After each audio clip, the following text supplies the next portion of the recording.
My time with the Spina has taught me that care.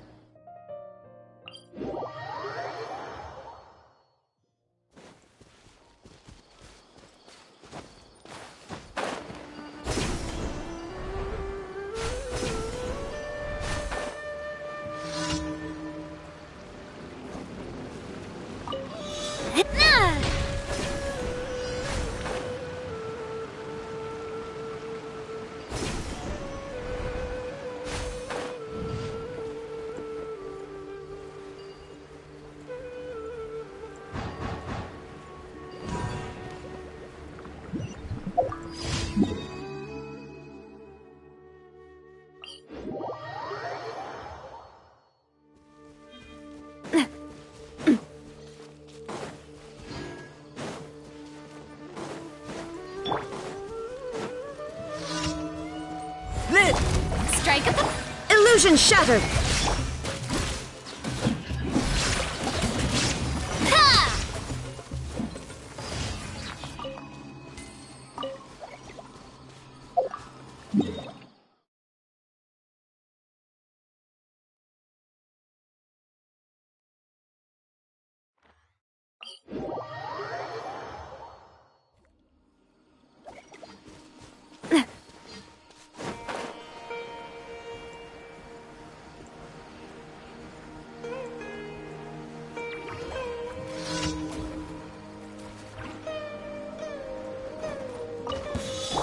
Burst forth! shower me with There is no escape! a proper send-off from the Spina with love.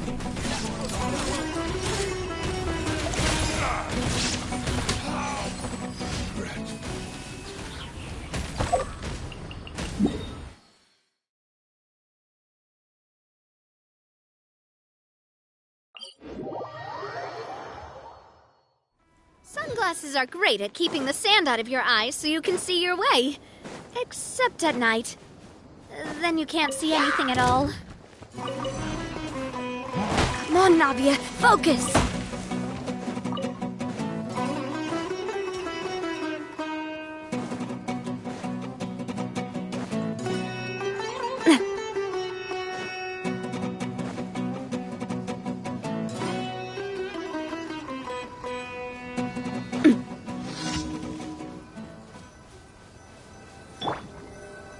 Strike a pose!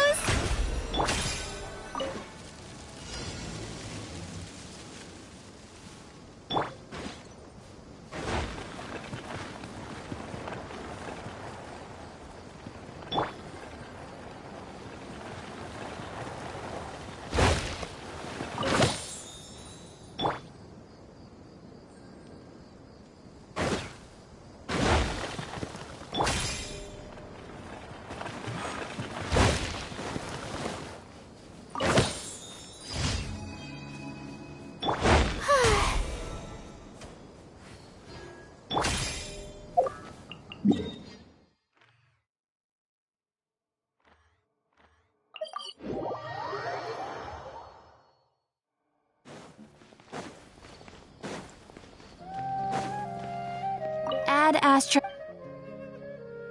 Thank you for completing today's Ad Astra Abyssos.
burst forth. Hey there!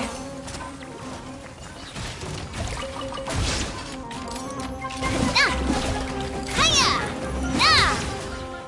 Cha!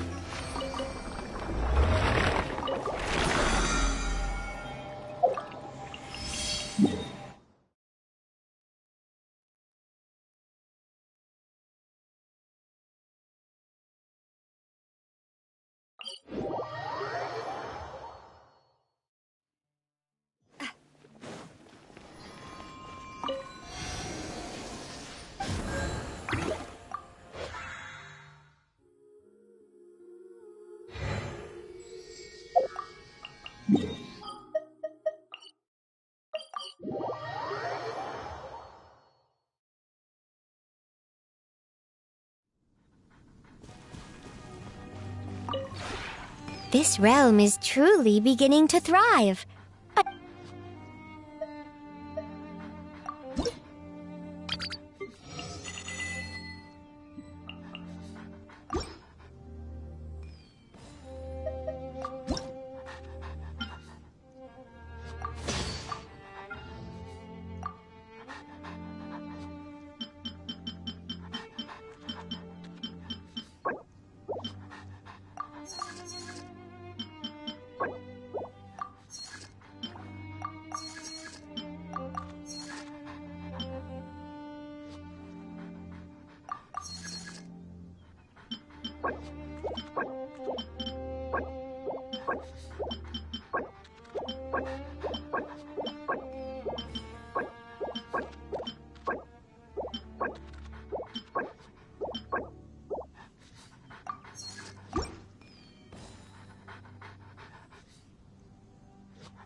If you ever have...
Welcome to Palais Mermonia.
Hey, Traveler. Paimon.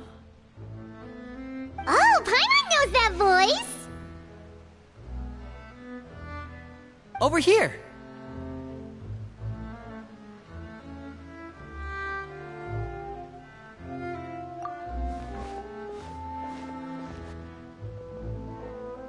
To borrow one of the more popular turns of phrase at the moment, this appears to be quite the fated reunion. Running into you two out of the blue like this has really made my day. I certainly wasn't expecting it. You can say that again. What brings you to Poisson? Wait, Paimon's got it! You must be here for one of your magic shows, right? Actually, we've run into a bit of trouble on the home front, so Father arranged for us to stay in Poisson for the time being. Oh, are Lynette and Fremine here too? Yep, along with most of the other members of the House of the Hearth. You may have noticed Poisson seems a bit more crowded than usual. So you're saying nearly the entire organization has moved to Poisson? Sounds like you've run into way more than just a bit of trouble. What's really going on? Well... Since the two of you are so curious, perhaps I can fill in the gaps. You scared Paimon half to death! Father, you're here. You know... On second thought, maybe we don't need to know? It's all probably super confidential House of the Hearth stuff, right? We totally weren't trying to pry or anything. No need to be nervous. I could sense your genuine concern from your conversation just now. Of course, I can also understand your confusion. Sending so many Fatui here to Poisson, it's only natural that some might suspect an ulterior motive to be involved.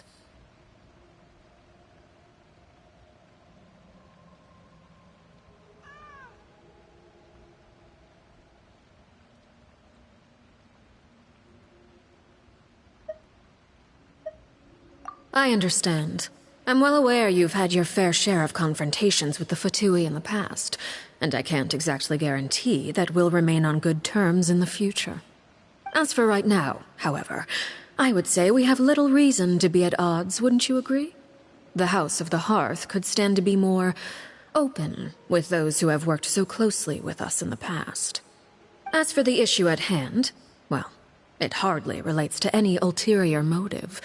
To be frank, it all stems from a certain rumor circulating around the House of the Hearth. It's an internal matter. What sort of rumor? A rumor that a certain phantom child is hiding away in the House of the Hearth.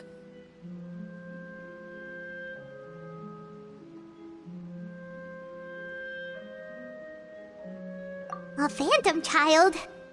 Ooh, just hearing the name is giving Paimon the creeps. A spirit that should have long ceased to exist is lurking in the shadows of the House of the Hearth. So I decided to bring the children to Poisson before continuing to investigate the situation. I expect I should be able to track down the spirit fairly quickly. After that, it's just a matter of resolving the situation, if you will. It shouldn't be much trouble at all. If you're curious, or if you still have some concerns, it might be advisable to stick around for a few days. I'm sure the children would be exceedingly pleased to welcome some visitors.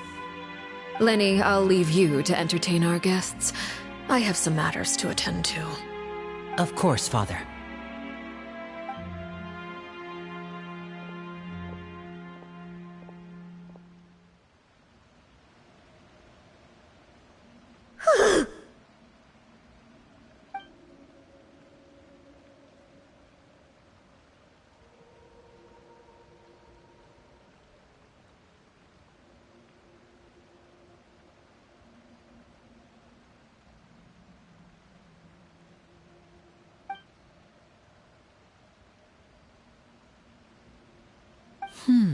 It has long been a dream of mine to invite you to our home and introduce you to my other siblings. You're quite well known in the organization already. A lot of people have been talking about you, especially after everything with the prophecy. If you're willing, why don't you stay a while and have a little chat with us? Alright.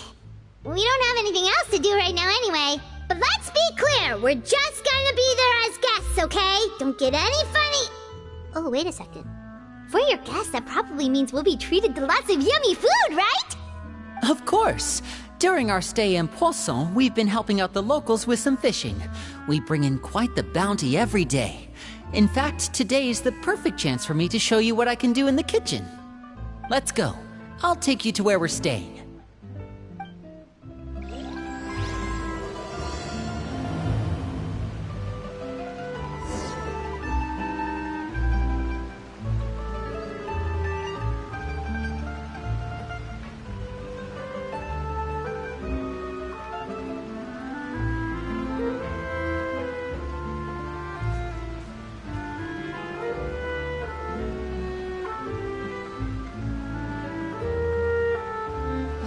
Watch where you're going. You get hit by my wrench. It's your own darn fault.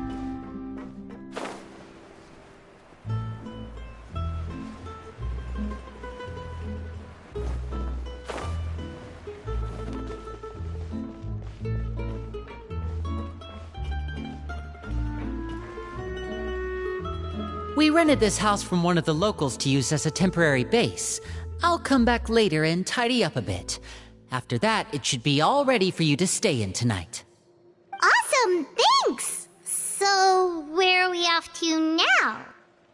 Well, when I happened to run into you two earlier, I was actually in the middle of distributing some supplies. With this many people staying in Poisson, we have to bring in outside supplies every now and then. I should probably make sure the rest of these provisions get delivered, otherwise people might start to get antsy. Okay, we'll come with! There are all sorts of rumors about your organization floating around out there. Paimon's not sure if she could even take a wild guess as to what's true and what's not. But now that we finally have the chance to see a day in the life of the house, we can take a good look at how you operate! Well, you're more than welcome to come along. Just follow me.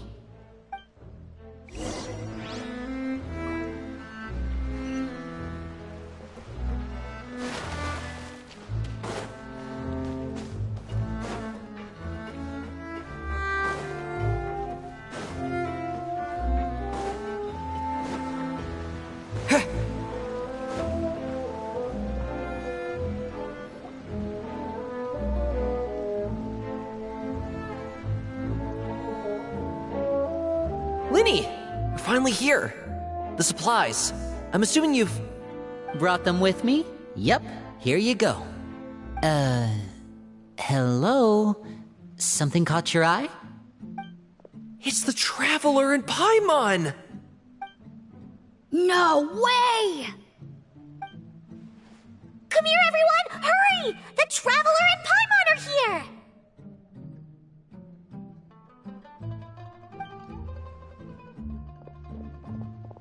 One at a time, please. Don't crowd around them all at once. We don't want to scare off our guests now, do we? Oh, it's alright! Gotta say, Paimon didn't realize we were this famous. Of course! Father and Linny have told us so much about you. Father told us about how you helped Linny. According to her, you're a trustworthy friend. And as far as she's concerned, that's pretty much the highest compliment we've ever heard her give. As you can imagine, everyone's been very curious about you. I heard the Traveler is so strong that he can move a mountain with his bare hands. I heard Paimon eats so much that she can clean out the entire pantry at Hotel Tabor in just 3 days! Wait a second! That's the rumor you heard about Paimon? Oh, not cool at all! Oh, wait! When guests visit, you're supposed to give them gifts and stuff, right? Oh, we don't need something like that. Besides, we don't have anything to give to you! Come on, we insist! I can give you some of my new potions. Just pick your poison. And by that, I mean medicine or actual poison. I've got both. Huh? Or maybe Shaplo can teach you guys about stealth! He's super good at it! He's never been caught. Ah, now that's not a bad idea. I know you usually prefer to fight head-on, but it never hurts to expand your bag of tricks, right? When it comes to eliminating your enemies, staying quiet can go a long way. Trust me, I would know.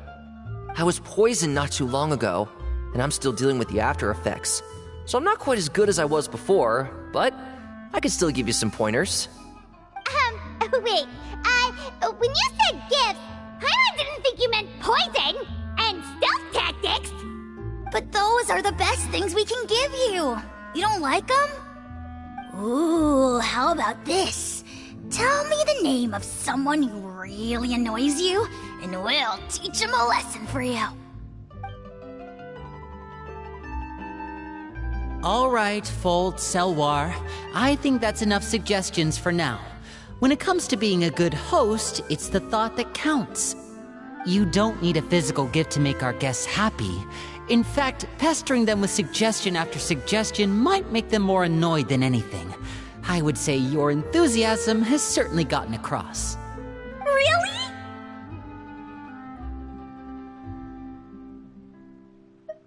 Awesome! It's been so long since we've had guests to play with. If there's anything you need, just let us know. Yeah, especially if it's poison or something. I've got all sorts of potions for that.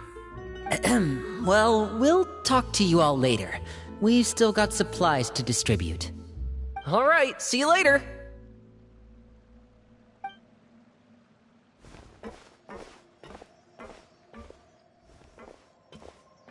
Bye!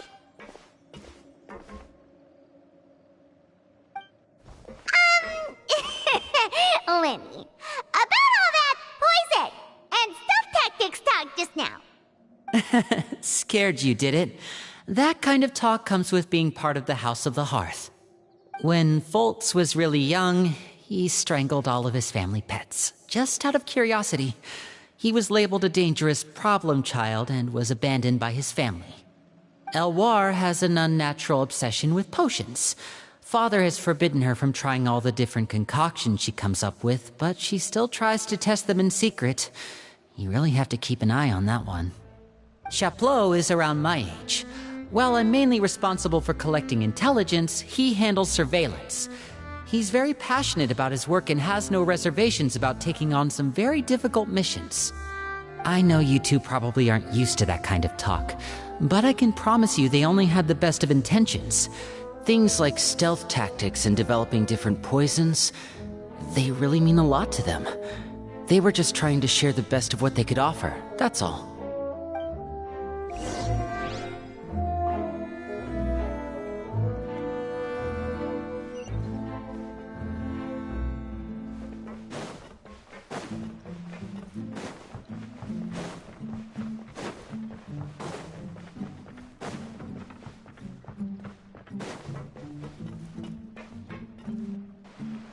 Filial, supplies are here. Thanks. And who are these two? Outsiders? Allow me to introduce you. This is the Traveler and Paimon. Oh, you're the famous duo I've been hearing so much about. It's nice to meet you. I heard you've traveled to all sorts of places. Is that true? Of course! We're making our way all across to that! Oh, good for you. You must be pretty familiar with Fontaine by now, then. Have you seen the new opera that started running recently? I think it's called... The 4,000 Thieves? Oh, this is the first we've heard of it. It seems like it's going to be fantastic. From what I've been able to tell from the posters, anyway. You should definitely check it out if you have the time. Oh, and there's the Blind Maiden, too. That one is supposed to have audience interaction. Seems pretty interesting. After this mission is over, I think I'll go get a manicure. Oh, maybe I should dye my hair. Wonder how much it'll cost. Is it just Paimon, or do these two seem much easier to get along with than the others? Looks like the House of the Hearth has some normal members after all. I heard that. Oops. I'm guessing you're referring to Foltz and the others? Yeah, we're definitely not all like them. I bet those crazies are practically foaming at the mouth right now. I'm sure they just can't wait to get back to Snezhnaya to carry out the plan. That's enough, Filial. Don't talk about family members behind their back, right? Whatever. Let's go. Guess this is goodbye then. If you ever have some time, we should go see the opera together.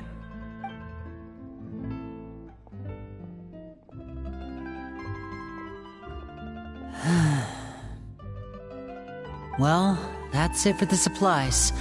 We should probably head back as well.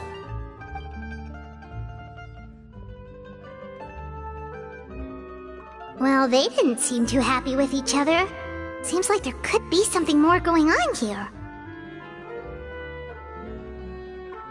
You're right. We're only here as guests after all. Oh, Linny's getting super far ahead. Come on, let's catch up.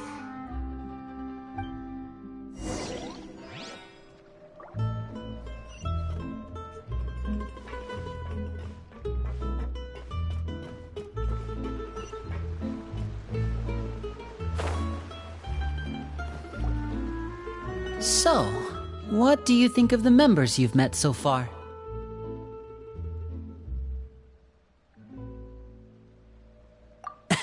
Well, Father is always encouraging us to be strong-willed and independent.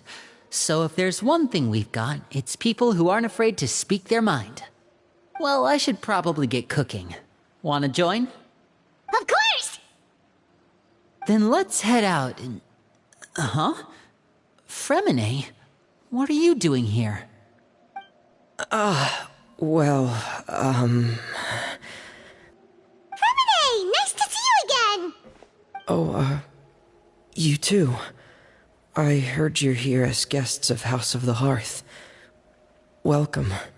We were just going to make some food. Why don't you come along? I could use some help in the kitchen, and I seem to remember you mentioning you wanted to make seafood soup for the Traveler in Paimon. Seafood soup? Oh, Paimon is drooling already. Were you looking for something just now, Fremine? Maybe I can help. It's nothing. I just wanted to see if there were any extra supplies. Yeah, we've got some left over. What do you need? Some food and water, and some clean cloth, if possible. No problem. Give me a second here. Food, water... Wait a minute. What do you need all of those for? You're not on any missions as far as I'm aware, and you were just going to come eat with us. So what's this all about? I thought I'd grab an extra portion because I get hungry at night. Could be because I'm growing, you know? And... Fremine, you remember what I told you? You're not like me. Your lying skills still need some work. Tell me what's going on. Is it really bad enough that you have to keep it from your own brother? Maybe it'll be better if we gave them some space.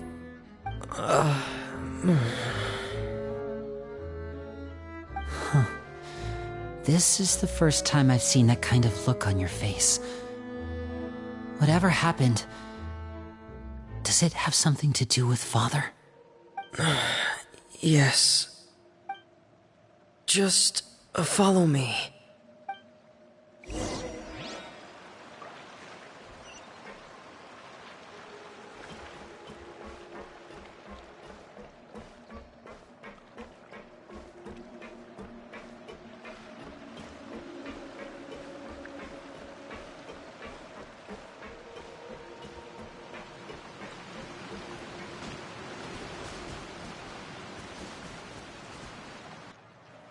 You're back! Oh, and you've brought some friends with you this time! Hello, my name's Linny. I grew up in the House of the Hearth. And you are? Hi, Linny. I'm also a child of the House of the Hearth, just like you!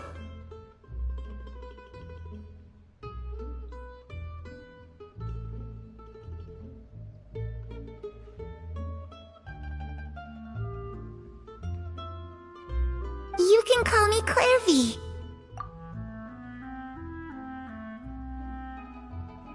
Clairvy? It's nice to meet you. Does that name ring any bells, Linny? No, not at all. That's not a name we have on our roster, I'm sure of it. What I'm not sure of, though, is how she managed to sneak in.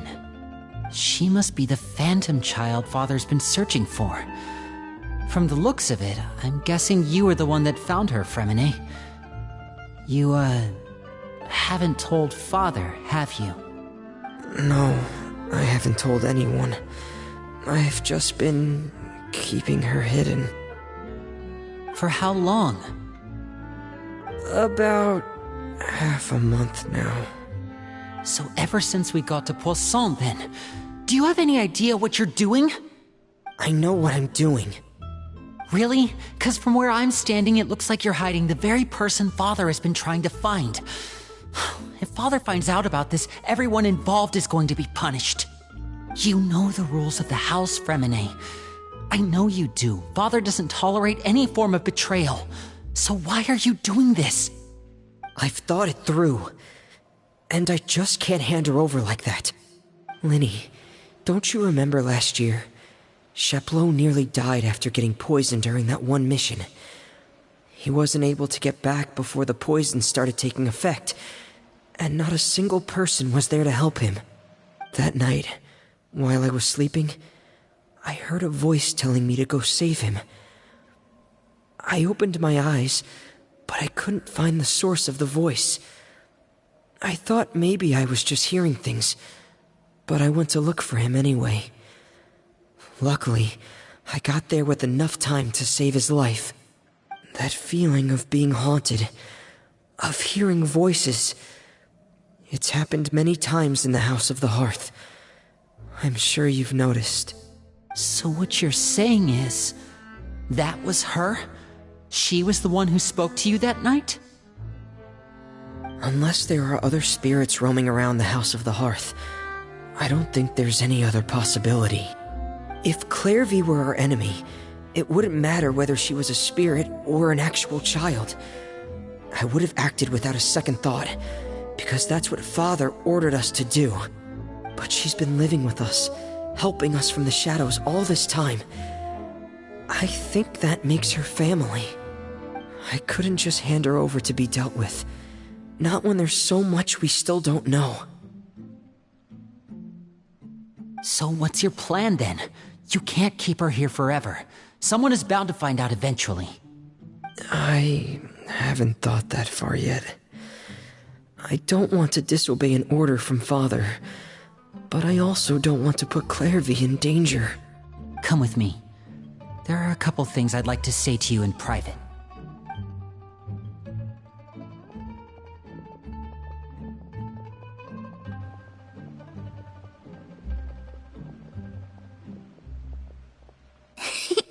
Those two sure care a lot about each other.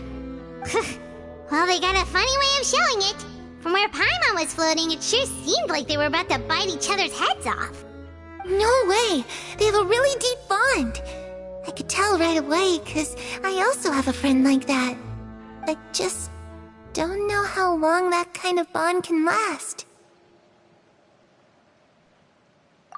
darkness in the house runs deeper than you can imagine. No one can get out alive. I'm sorry, Linny.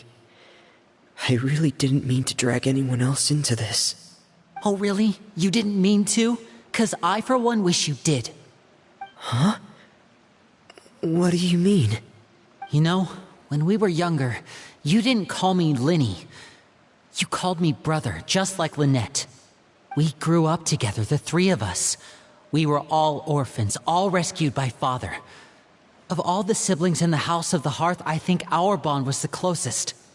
Later on, when you started calling me Linny, I wasn't actually surprised. After all, Lynette and I are related by blood. We've had to depend on each other to survive long before we joined the house. Linny, The darkest and most difficult moments of my life happened before you and I had ever met. I'm sure that's true for you as well. Even so, Fremine, we've stood by each other for all these years now, and to me, that means more than blood. You and Lynette are the most important people in my life. No one can replace you. So I won't let you face anything alone. Not if I can help it. Oh, looks like things are getting kinda heated between Linny and Fremine. Maybe we should go check on them. Oh, it's raining. I should put my clothes away.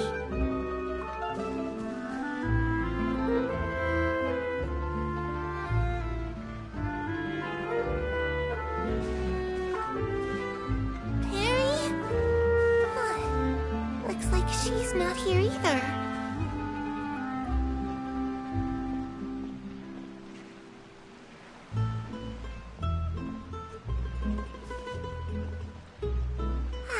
It's time to eat.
Hope we aren't interrupting anything. Like a fight, or... Oh, wait a minute, Fremine. You're not crying, are you? Is everything alright? Everything's fine. Thanks for asking. Well, we're all friends here, right?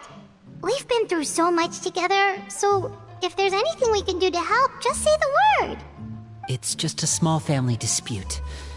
It's not something our guests should trouble themselves with. In fact, it might be better if your stay ended here.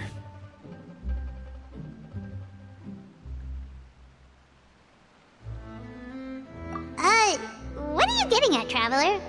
When guests are around, families are often on their best behavior. And any disputes are less likely to escalate. That's what you're trying to say, isn't it? I just... Thank you. I was really hoping to keep you out of it. But even if I could think of some other reason to turn you away, I'm not sure I could convince you. I know things could turn dangerous, so I promise you this. From now on, I'll protect you like my life depends on it. Me too. Well, back to the matter at hand then. If we don't plan on handing Clairvy over to Father, then our only other option is to solve the mystery of her identity before Father is able to track her down. That means finding out where she came from and what she's doing here. Then we can send her on her merry way and pretend like none of this ever happened. I've tried that already.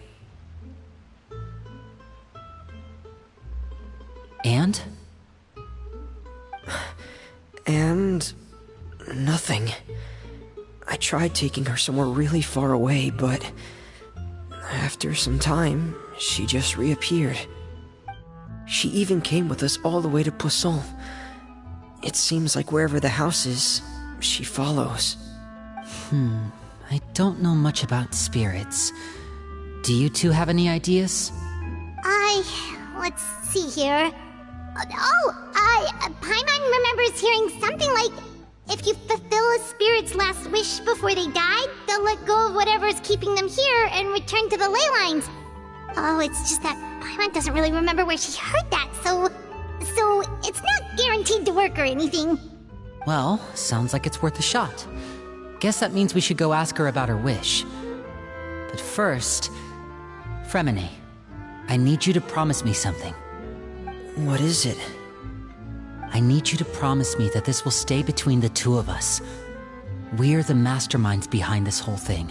No one else gets involved. Can you do that for me? Of course. I promise. All right. Then let's seal the promise just like when we were kids. Fist bump on 3. Ready? 1, 2, 3.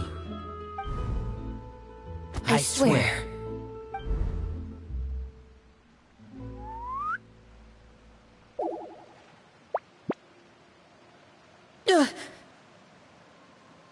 Whoa! Lynette! But what a surprise! What brings you here, dear sister?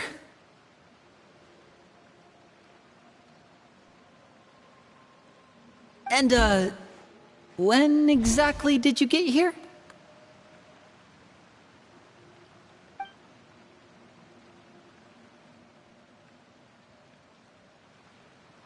You're an idiot, brother.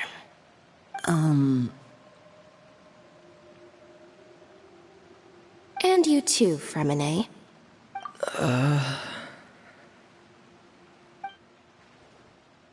You 3, Traveler.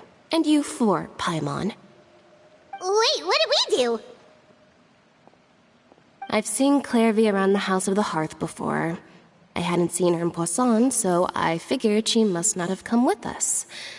But it turns out, you were just hiding her. I heard you talking about your plan. Rather than steering clear of the situation, I'd rather fully join in.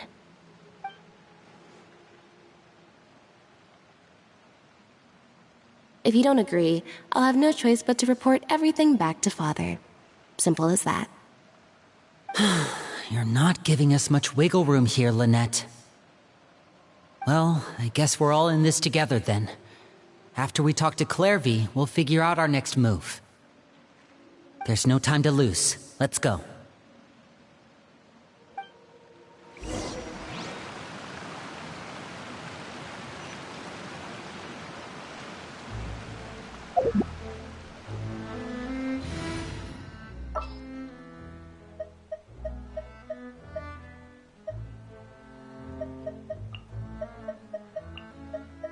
Time for afternoon tea.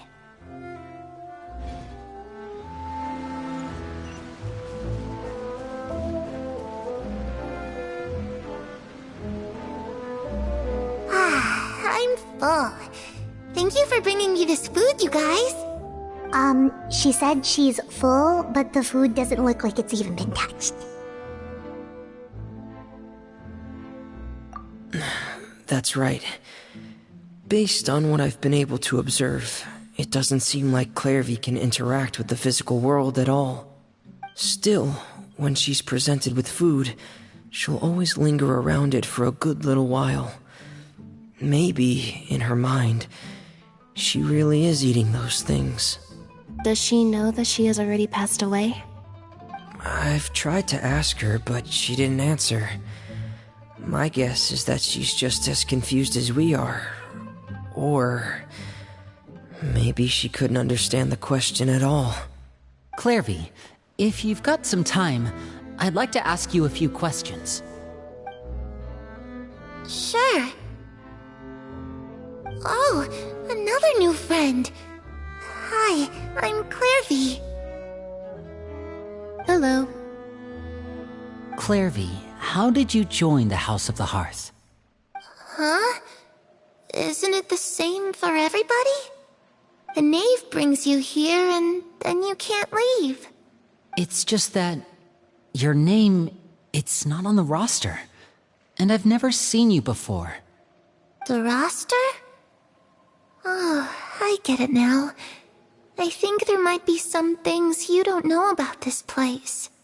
The people in charge, they're not as nice as they look.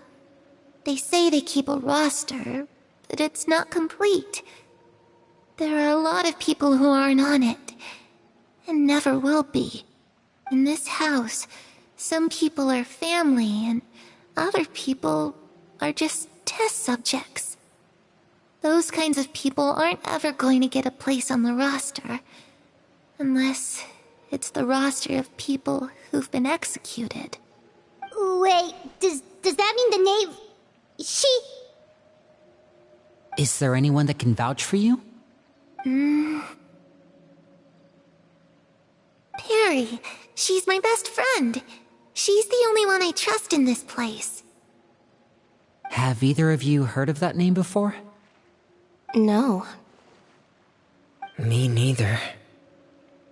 Clairvy, Perry. Neither of those names are on the roster. But it seems like she's telling the truth. Either that, or this kid's already got a bag of tricks bigger than mine.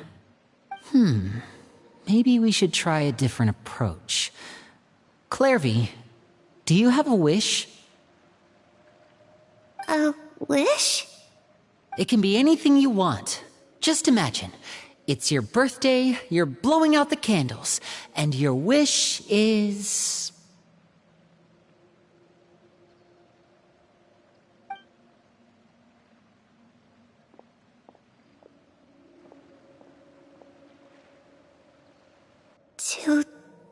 To go outside, where the sun can find me. That's... it? Well, that sounds easy enough. The darkness in the house runs deeper than you can imagine. No one can get out alive.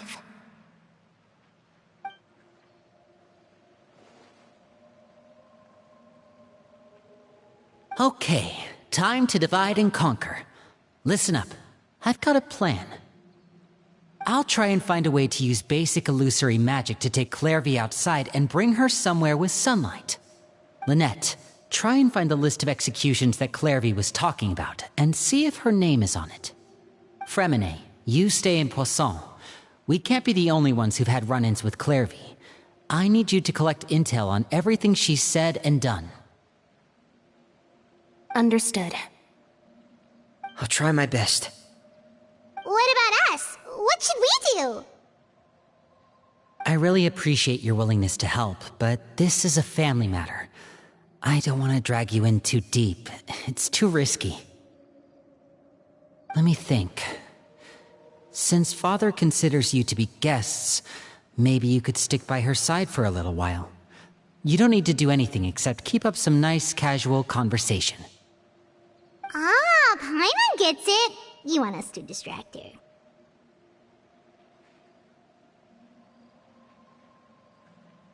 I'll give you a magic bird. If Father suspects something, all you need to do is release it when she's not looking, and it'll alert me that something's wrong.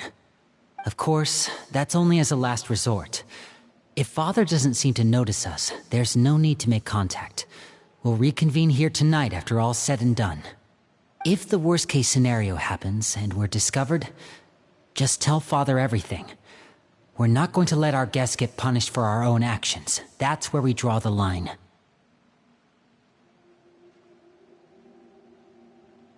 You too. Okay, this is where we part. Father should be at the beach nearby.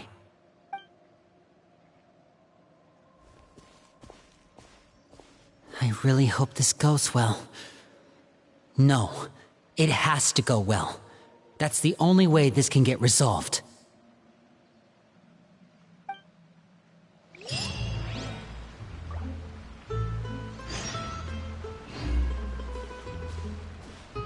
Clairvy, I'd like to take you somewhere. Is that okay with you? Sure. Where are we going?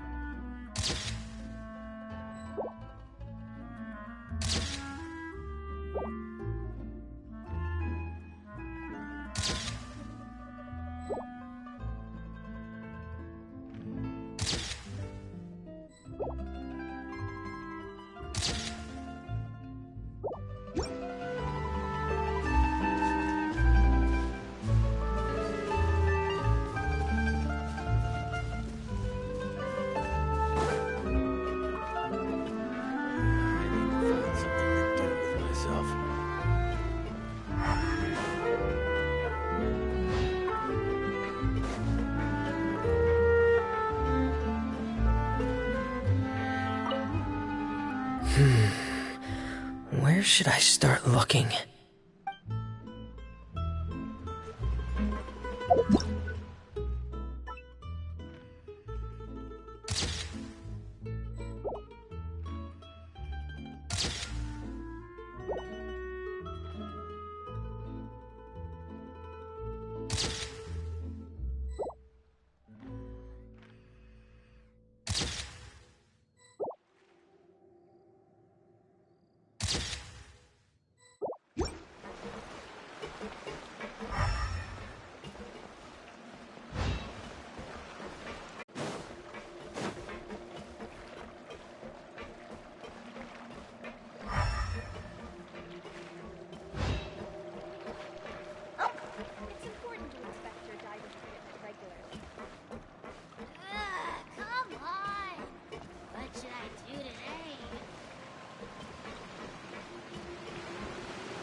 It's the knave! And... child! Hey, aren't you supposed to be in Snezhnaya recuperating? What are you still doing in Fontaine? Oh, it's you two. I didn't expect to run into you here. I was unconscious for quite a while after the fight in the Primordial Sea. After I woke up, I realized I was being taken back to Snezhnaya, and well, I couldn't have that now, could I? Not when I've still got unfinished business here in Fontaine. So, I mustered up all my strength and made the journey back on my own. What sort of unfinished business are we talking here? It has to do with Skirk, my master. I really wanted to meet up with her, but by the time I got back, she had already left. I still have so many questions for her. Without any other leads, all I could do was ask the knave to help me track her down. She must have left behind some traces from her time in Fontaine. Oh, okay, so have you found any clues? Unfortunately, no. While the House of the Hearth is adept at collecting all manner of intelligence, certain existences can still manage to escape our purview. Basically, unless Master feels there's a need to meet with me, she's not going to be found. But that problem has an easy fix. I just need to become stronger, and then... Paimon thinks you should focus on getting better first. The worst of it is over. It's all thanks to that one kid from the House of the Hearth. Elwar, I think her name was. She gave me a bunch of random potions to drink. They didn't go down easy, let me tell you. Pain and chills all over. But they really did help speed up my recovery. And that's good, because it looks like I really do have to head back this time. The old man's been putting the pressure on me. He sent someone to tell me I'm needed for some sort of project. Project Stuja? Yeah, that's the one. I heard Regrator's involved too. I'm not looking forward to having to listen to all his monologuing, that's for sure.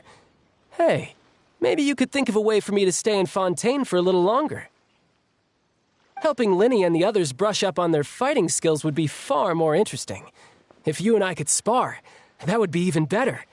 I've been waiting for a chance to see you go all out. And what a sweet little daydream that is.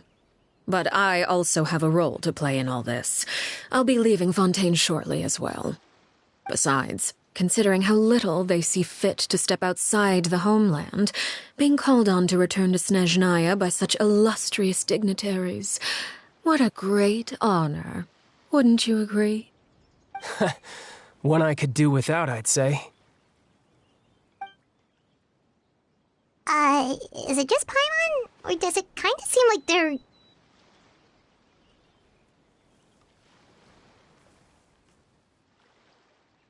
So, dear guests of the House of the Hearth, to what do I owe the visit? we just... Right! We're super close to Linny and the others, but we still don't know much about you! Is that so? Introductions have already been made, have they not? Oh, well, you see? There's only so much you can learn about someone from a short introduction. At least tell us something a little extra, like... Why do you call yourself father? Huh, good question. I'd also like to know. The fact that you have to ask tells me our intelligence work has been quite successful. Telling you the answer to that question would only serve to undermine that success. And we can't have that, now can we? Spoken like a true diplomat. That was some expert sidestepping right there. Well, if there's nothing else, I think I'll take my leave. I still have a small matter to resolve at home. Wait, don't go!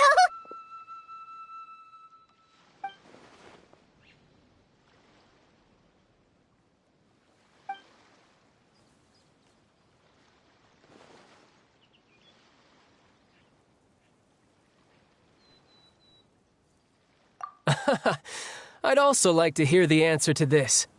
I've met some of the members of your organization, and they all seemed like really good kids. They actually reminded me of Tonya and Tusser. Which, by the way, if you ever betray them, I'm just letting you know, I won't let you off easy. And why would I betray them? Well, you've already betrayed the House of the Hearth once, haven't you? At least, that's what I heard.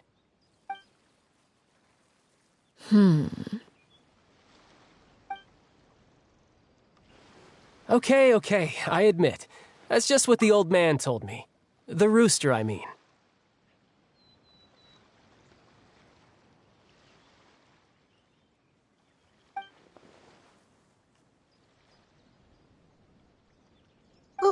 Wait, did you really do something bad to those kids?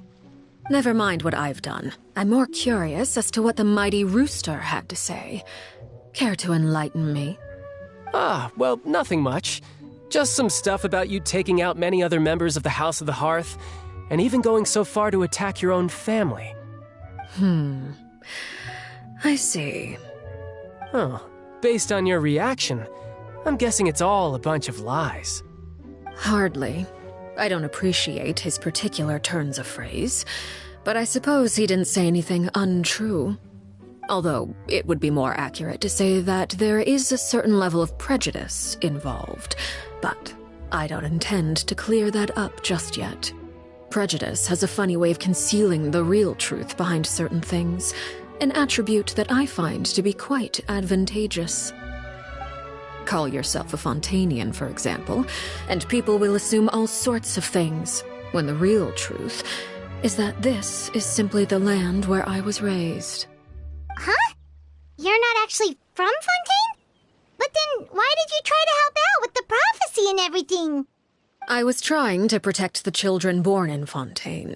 Claiming that I myself was a Fontanian simply made it easier to operate.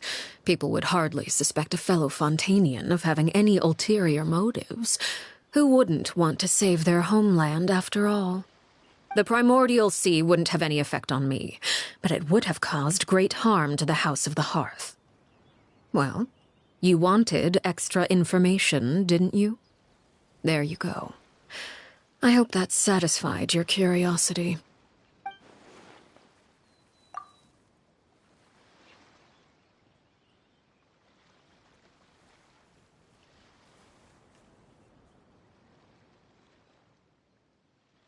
So, you stayed in Fontaine for the kids. I guess I was wrong to believe you'd betray them. Apologies. Looks like I was holding on to some prejudices myself. Good. Like I said, I like it when others have misconceptions of me. Actually, while I was recuperating at the House of the Hearth, there was something else that really caught my attention. I heard that members always resolve disputes and arguments with a friendly spar, and the loser has to back down. Seems pretty cool if you ask me. Would also give them plenty of opportunities to hone their skills. Well, that's only a recent development. In the past, such spars weren't nearly so friendly. The losing party would lose everything, including their life.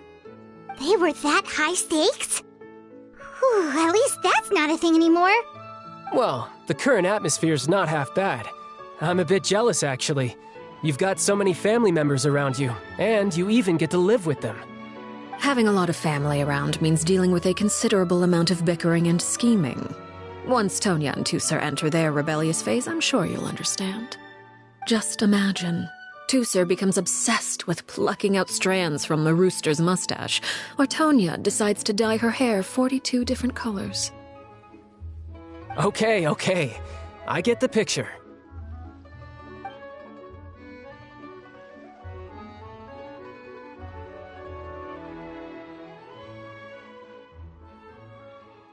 Well, would you look at the time? I should probably get going. Traveler, Paimon, I'm not sure where our paths will cross next, but the next time we run into each other, we should definitely try and find some time to spar. Again, maybe this is a conversation we can have when you look less like you're gonna kill over. All right. Well, thanks for everything, Arlecchino. No thanks necessary. You also played a part in obtaining the Gnosis. I would say we can call ourselves even. I like the sound of that. Well, I'm off. See you all some other time.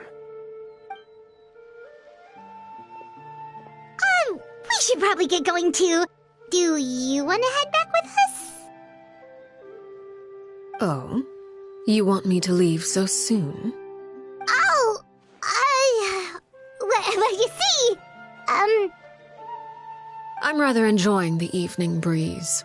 If you don't mind, I think I'll stick around for a bit. I have some things to think about.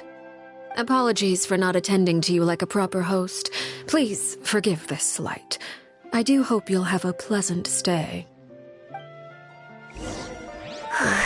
We managed to keep her distracted until nightfall. Good thing Child was there to keep the conversation going. You don't think she suspected anything, do you? Oh, I wonder if Linny ran into any issues. Let's hurry back and see how everything went.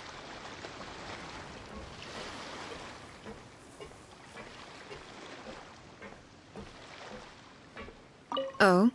You decided to stay a little longer? Let's take in the ocean view together, then.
Linny, how did everything go?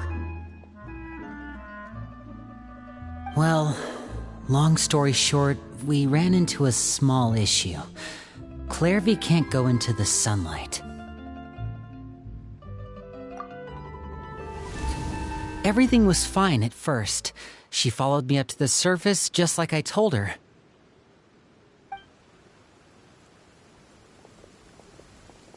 But as I led her out of the shadows and into the sunlight, she vanished. I turned around and there she was, standing at the edge of the shadows, silently watching me. Huh. Maybe she's afraid of sunlight, or... No, it wouldn't be her wish if that were the case. Well, we could always try pushing her into it. Oh, true. I've pretty much tried it all already. Nothing worked. Eventually, the sun went down, so all I could do was bring her back here. How did it go with you, Lynette? Good. I've got the list. It's right here. Really? Well, what are we waiting for? Let's take a look!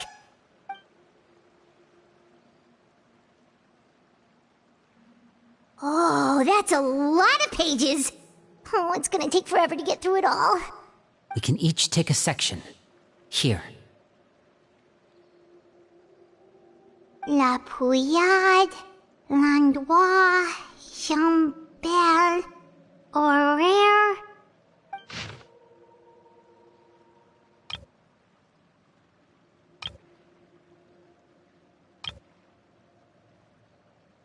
Oh, yikes. That Aurore guy has a huge scar on his face. He's kinda giving Paimon the creeps. I've met him before. The scar is from an injury he received during a mission. I still remember him joking with me about it. He said any future lover would take one look at him and then lose all interest. Did he say anything else? Well, I asked if there was someone he was interested in. He said no, and that's where our conversation ended. It was only later that I learned he really did have someone he liked. He risked everything to escape so he could be with her, but it didn't work.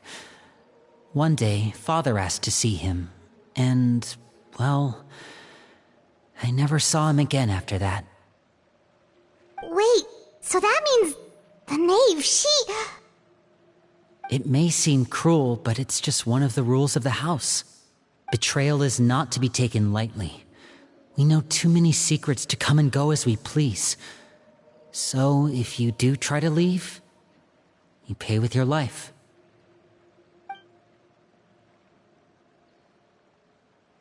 Her name's not here, huh?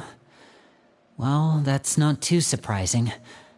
It doesn't seem like this list is complete. It only contains records dating back around 5 years. Let's shift our attention then. Fremine, were you able to find anything out? Fremine. Sorry. I was thinking about something. I managed to talk to quite a few people, but I couldn't help but notice that the atmosphere in the house was a little strange. Strange? Yeah, I mean, I know there have been arguments in the past, times when people haven't gotten along. Chaplot and Filiol are a good example of that. Oh, those are two of the people that we met while delivering supplies. Paimon can see how they might not get along. They had very different vibes, and their, interests seem to be pretty different as well. That's to be expected, actually. Father brought us all here, shared her knowledge with us, taught us how to fight. That's one thing we all share. But that's also where the similarities end. Not all of us feel the same desire to stay here. As members of the House of the Hearth, we're also considered part of the Fatui. And to a lot of people, that's an identity they never asked for. Certain members get older and realize they want something else for themselves. But considering the rules of the house, most people would never say that out loud. People like Chaplot and Foltz are loyal to Father and her vision. They're proud to be part of the Fatui. Filiol and Nantoy, on the other hand, well, they aren't quite as enthusiastic. These kinds of conflicts have always been there. It's not like Father is in the dark about any of this. Well, that's true. But it just feels like things have gotten worse lately. Filiol and the others, it seemed like they were meeting in secret to talk about something. I can't say for sure, but I think they've met Clairvy. You think she's been inciting them to act out? No, not exactly. But I wouldn't be surprised if she said something to them about the darkness in the house and how deep it runs. She's told me about it before. Experiments being run on children. People being used as pawns on the battlefield without so much as the strength to survive. And they just believed all that? Without any evidence? Clairvy's words probably gave them the excuse they were looking for. Whether they actually believe them to be true is secondary. This is all because of Project Stuja, isn't it? Whoa, hold on a second. What's this Project Stuja all about, huh? This is the second time it's come up now. Sorry, but I'm not sure of the details either. I only know what Father has told us, which is that it's something the Rooster and Regrader have been working on together. Apparently, it has to do with the Fatui's strategic plan for the future. Because the House of the Hearth was so successful in obtaining the Gnosis, we now have the honor of playing a key role in Project Stuja. Wait, but isn't that a good thing? Key role is just another way of saying dangerous role. To us, the whole thing is an inconvenience. Father thinks so too, but she's in no position to refuse. Their plan isn't exactly unreasonable, and they've been funneling the house a lot of funding.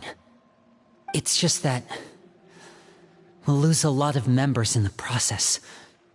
Participating in the plan, it's an honor in name only. What they're really trying to do is subdue us. The existence of an intelligence organization outside their control makes them feel uneasy.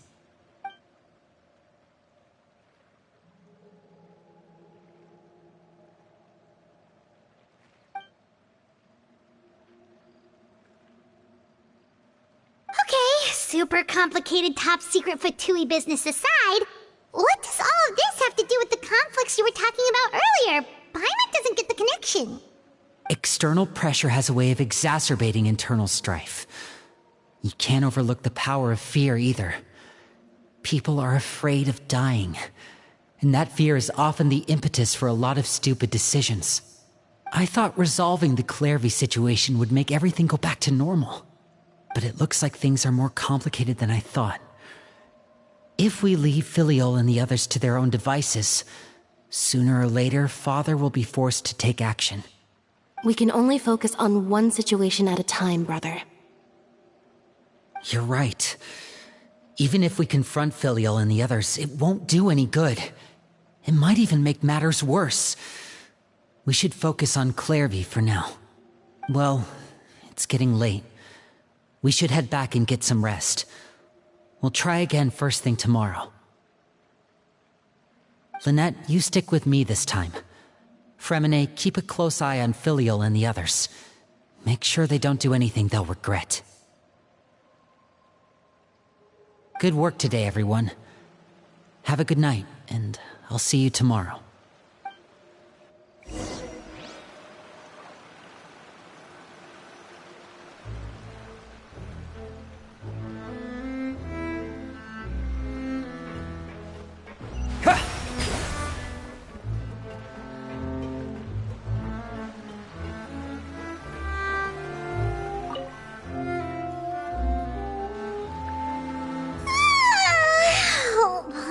Looking forward to an early night, but she can't sleep at all. Hey, you don't think the knave will be too angry with Linny and everyone if she finds out about all this, do you? She's even scary when she smiles. If she were to actually get angry... Ooh, you have to protect Paimon if that happens, okay, Traveler? Trust is ever, Traveler. Look! Look over there! Quick! Let's catch up with her before anyone sees!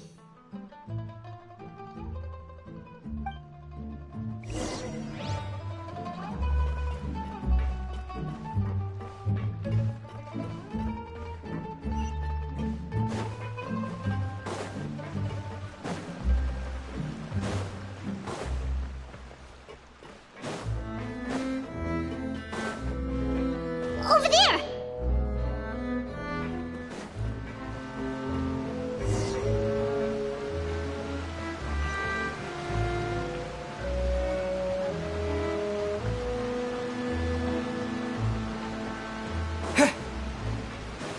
Oh, where is she going?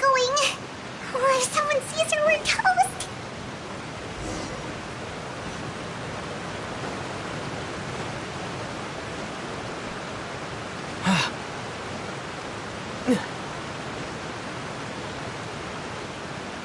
Oh, look! She stopped!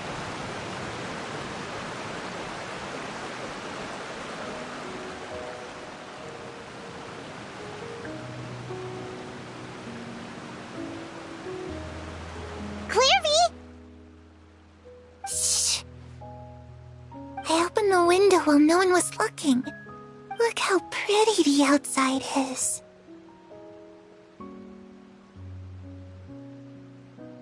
If only I could have more than this. You probably think I'm being silly, huh? All this hopeless resisting? It's better to dream of what I could have than try to make it a reality, right? Please, help us get on the same page here, Clary. we need you to tell us what you know. Can you do that? Sure. Although, after you hear all this, I think you might regret that decision. Everyone in this family is nothing more than a tool, something to be used and exploited. We're all expendable, including me. As long as you're useful, you get to stick around. Lose your value, and you're handed over to the doctor, experimented on, and given a fate worse than death. I've seen it happen again and again, and I've had enough.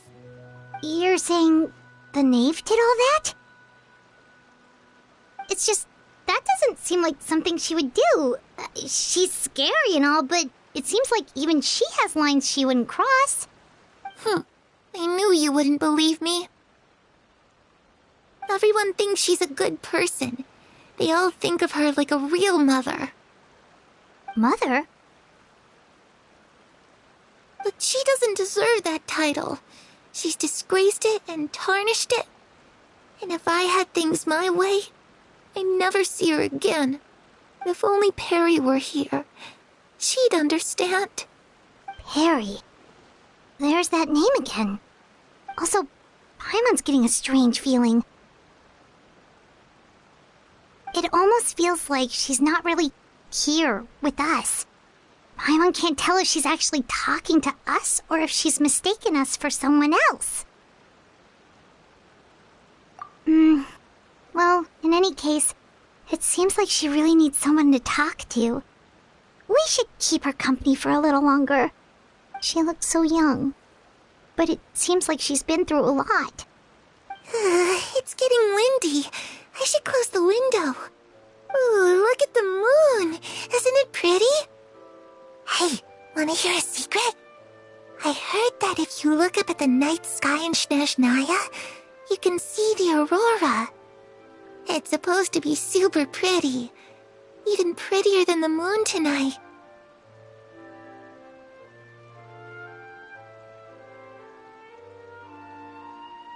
Perry and I promised each other that once we're older, we're gonna go see it together. But I can't find her. I'm worried she's also been... No, that wouldn't happen to her. She's special. Mother likes her a lot. I should really go talk to Mother, but we just fought. She doesn't want to see me, and I'm too scared to face her. What should I do?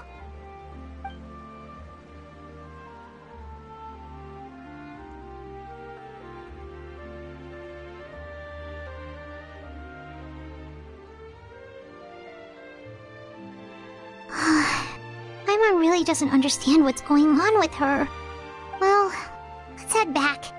We've got an early morning tomorrow.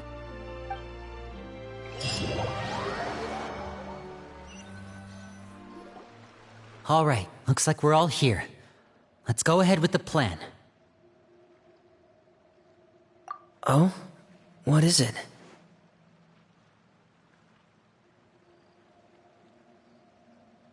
What makes you ask that?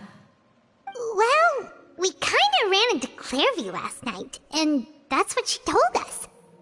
We met the doctor back in Sumeru. He's super dangerous, and he's done all sorts of bad things.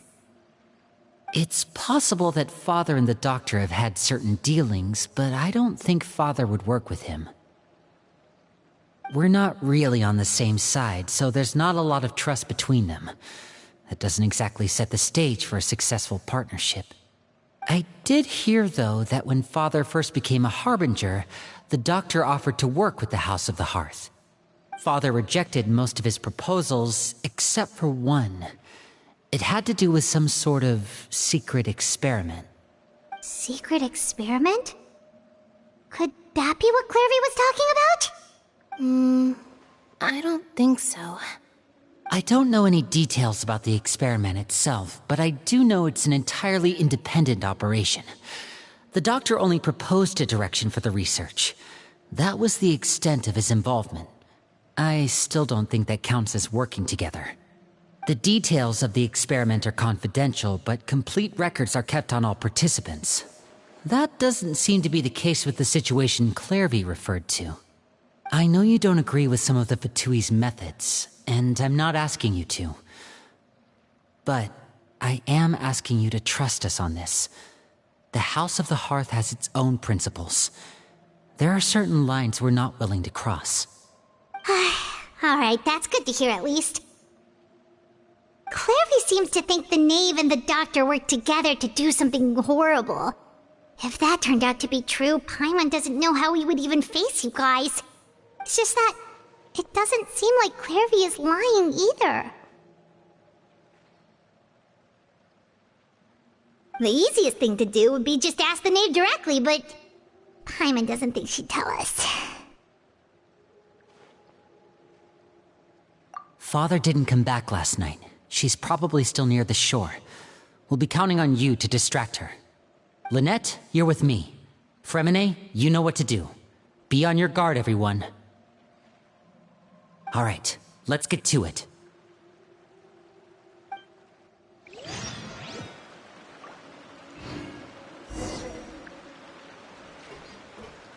Where are we going today?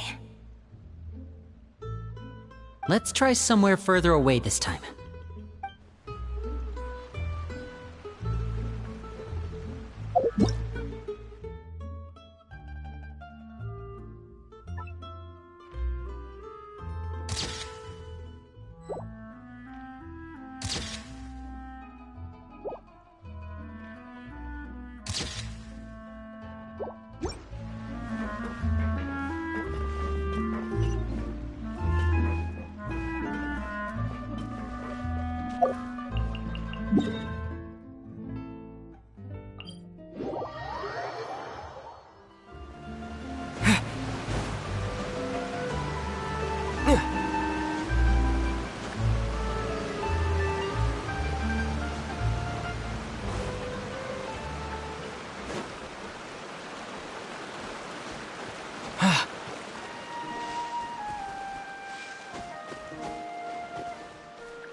Ah, it's you two again.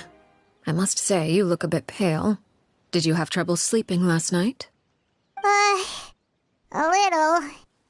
Perhaps if you had less on your mind, you'd be able to absolve yourself of such troubles. So what are you planning to do now? Catch up on some sleep? Or should I give you some time to rack your brain for a topic to discuss before I ask any questions? Although I must profess to being curious. Without child here, how do you plan on distracting me?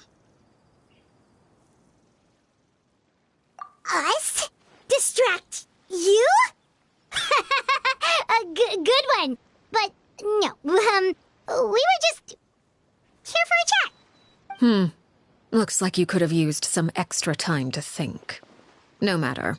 If you don't have any other plans, why don't you accompany me somewhere? Don't worry. I'll be sure to steer clear of any scheming children. The ocean breeze is sure nice today.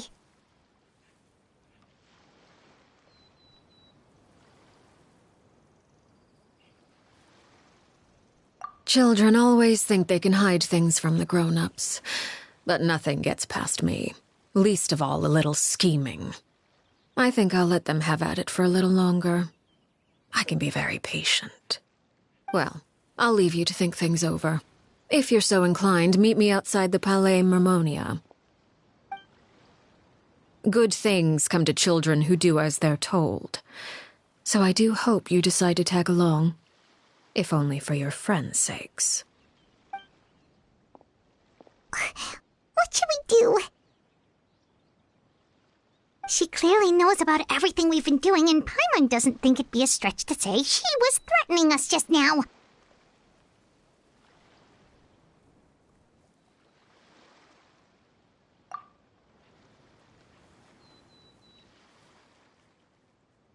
Oh, good idea. Hopefully he sees it in time. Well, we should probably head to the Palais Mermonia. Paimon doesn't want to find out what happens if we don't show up. Based on what the knave was saying just now, it sure didn't seem like it'd be anything good. Okay, then we probably shouldn't keep her waiting. It seems like Linny and the others are on thin ice, so let's do our best to not get them in any more trouble.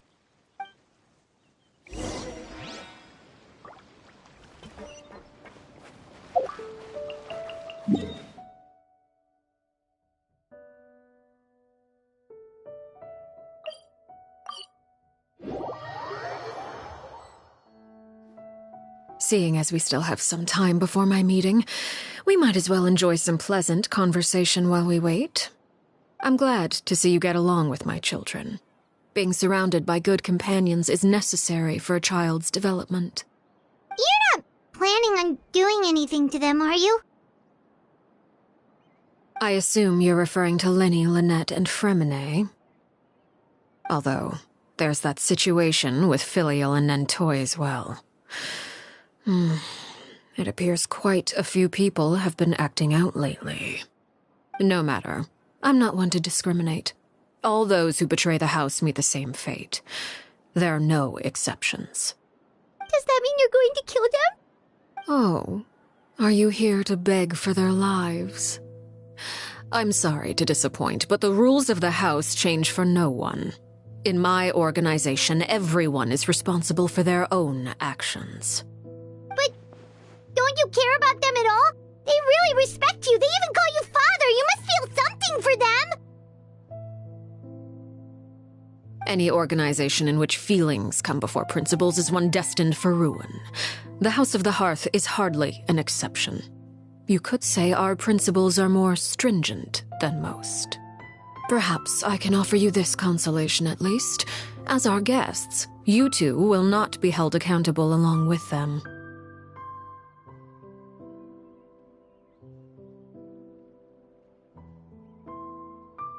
I would imagine Linny, Lynette, and Fremine will be able to keep their lives. As for Filial, Nentoy, and the others, I'm afraid there's little I can do.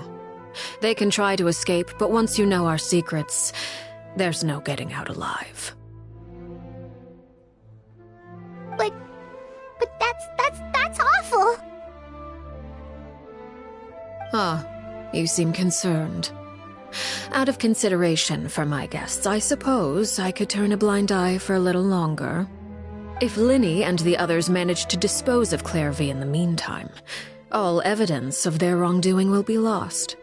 In that case, I could hardly punish them for something I couldn't prove. If their efforts are unsuccessful, on the other hand, all will be held accountable, and the punishment will be severe. Of course. Oh, and here, I believe this belongs to you. Do try and keep better track of it next time. It takes a considerable amount of time to train a bird like this. It would be such a pity if you were to lose it. Permanently. Wait, where did you get that? Well, I'm afraid that's all the time we have to chat. Now, for the matter at hand. I asked you to meet me here because I have business at the Palais Mermonia. It has nothing to do with you, but I think it would be prudent for you to stick by my side for the time being. There will always be time later to run off and tell Linny what you've learned. Well, time to go. Looks like we wrapped things up just in time.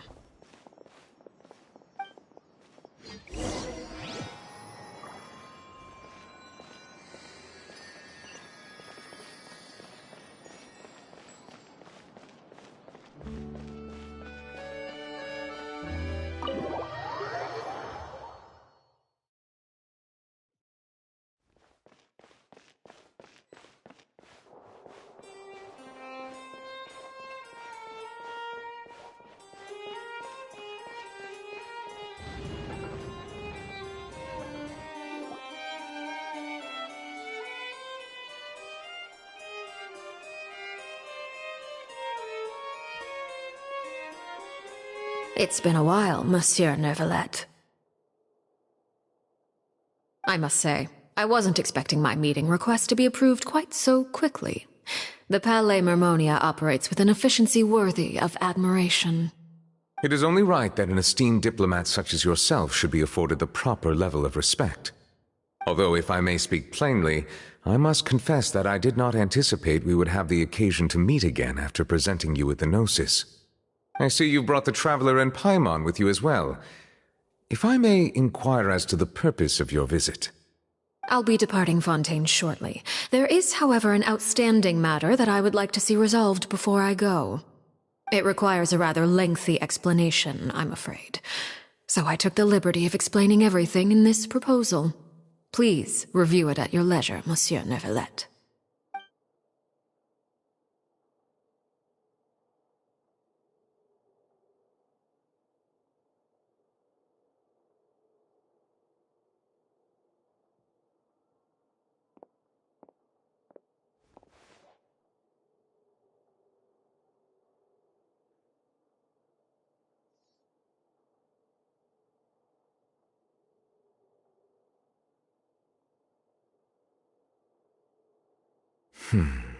I understand your request.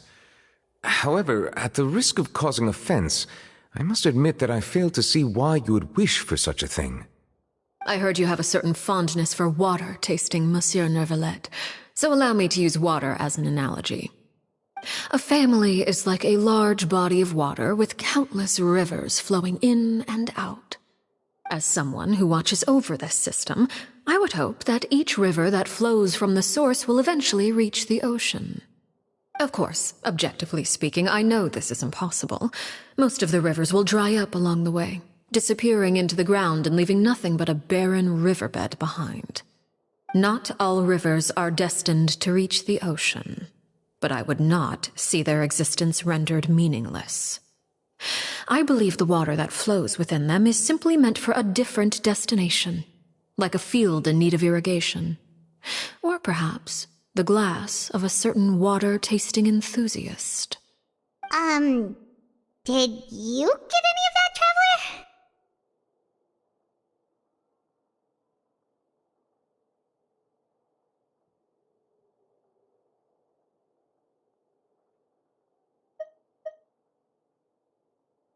Your words paint an optimistic picture indeed. Allow me to remind you, however, few among us are willing to sip from a glass filled with tainted water. It may have been tainted at one point in time, but not to worry. I'll make sure it's strained of all impurities and returned to its cleanest form.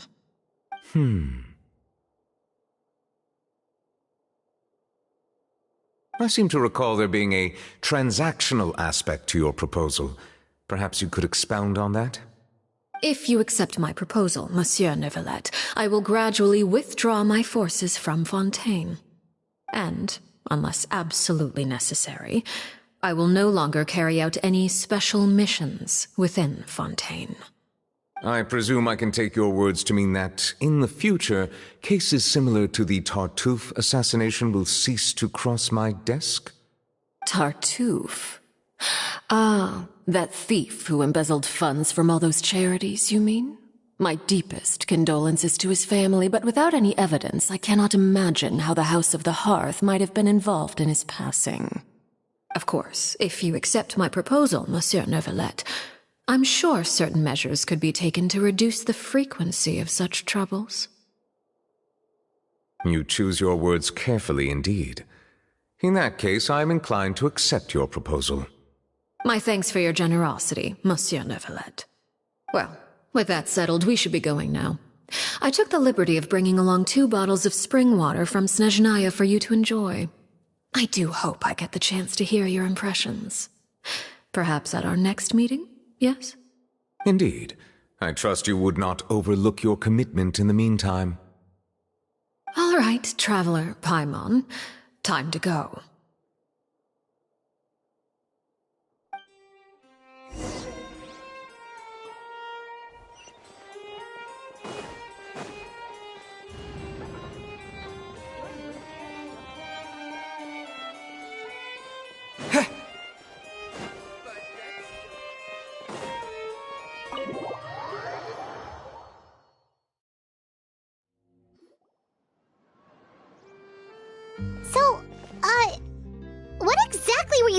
about back there?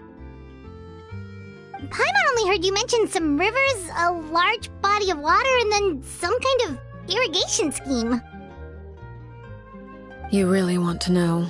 I would imagine there might be more pressing concerns at the moment. Winnie, Paimon really hopes everything's going okay. Oh, Paimon recognizes that look. You've got your ticket cap on, don't you, Traveler?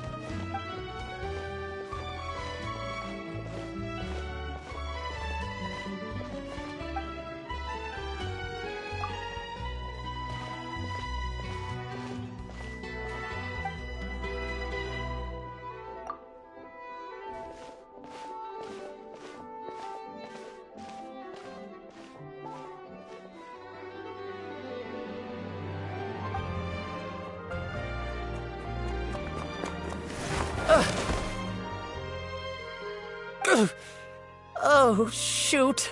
Are you alright? Oh, jeez. I'm so sorry. I was so focused on selling these papers, I wasn't looking where I was going. Well, let me make it up to you at least. Here, take this paper. On the house.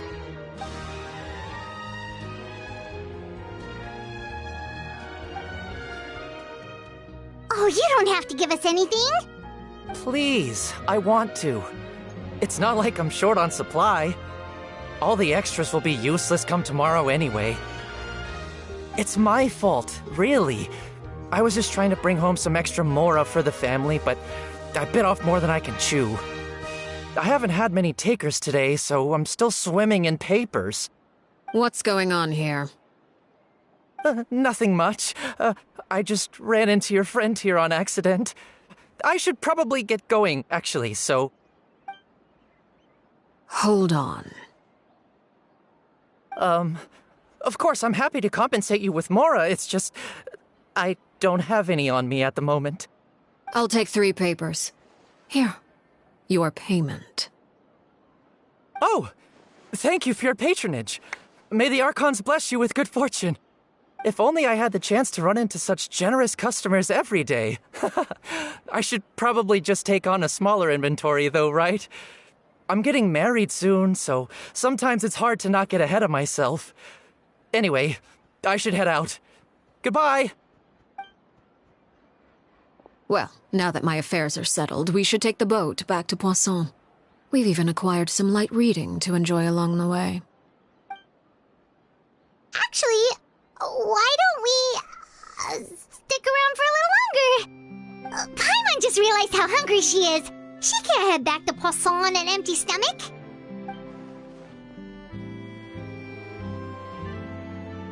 It appears you two are under the impression that delaying our return will somehow alter the situation in your favor. I'm sorry to ruin your fantasy, but your efforts are meaningless. That being said, I could be persuaded to give Linny some extra time. I just have one condition. If you agree to my request, I'll even answer some of your questions. You're quite curious about Clairvy, are you not? And my relationship to her. Wait, why are you being so generous all of a sudden? You're not gonna ask us to do something bad, are you? You overestimate yourself. You don't have the talent for bad things. Then what can you possibly... The most important consideration in a negotiation is that both sides receive something they want. Demands and threats only get you so far. Wonderful.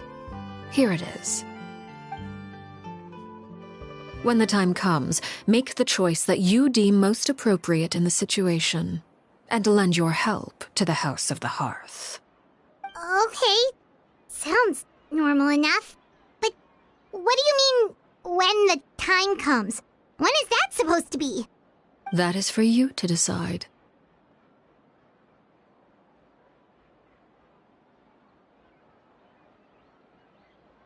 Then we have a deal. Follow me.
What is this place?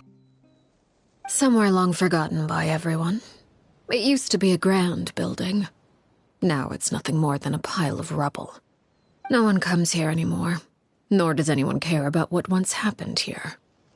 Although, this place does have something to do with the story I'm about to tell you. It was before I became a harbinger, and before Linny and the others joined the House of the Hearth. Due to certain events, I first killed Clairvy and then her mother. And this is where it all happened. You were the one that killed Clairvy?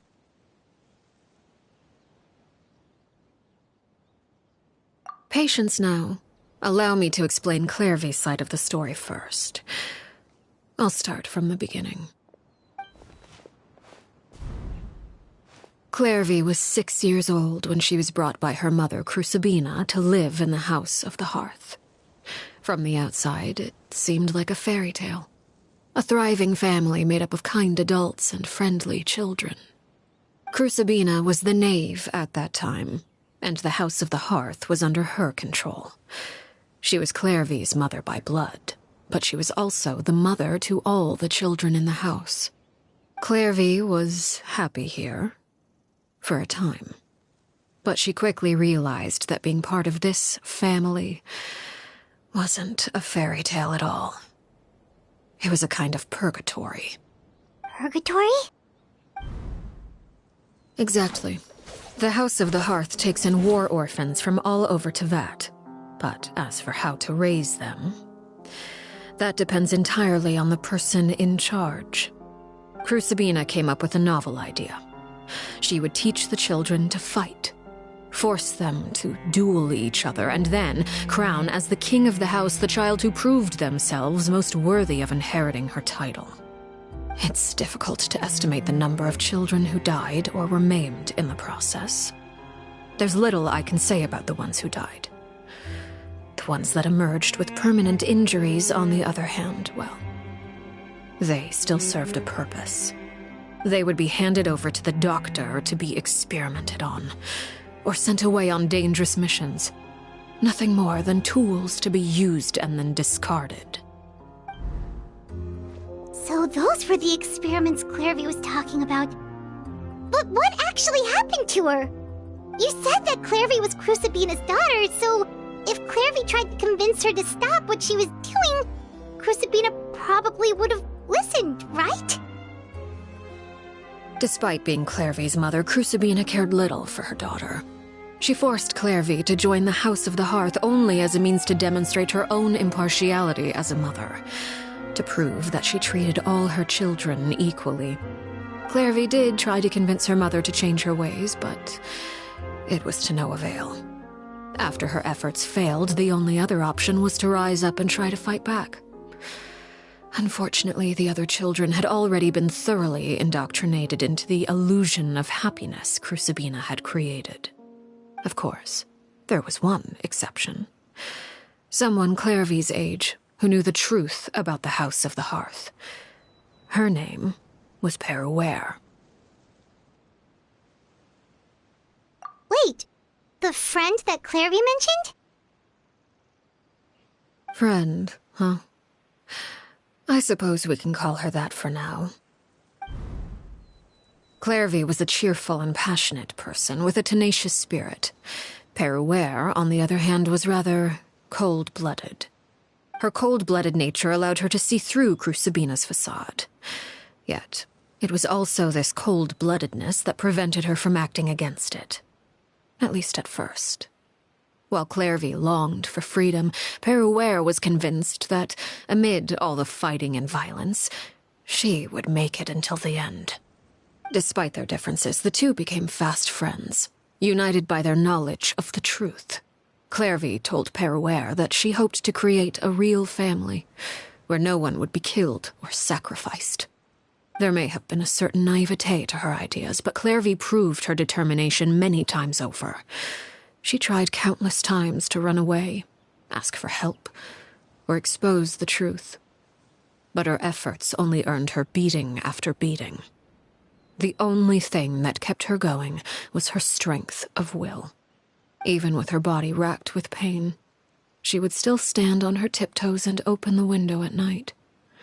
She and Peruere would look out at the moon together, a fierce longing for freedom shining in her eyes.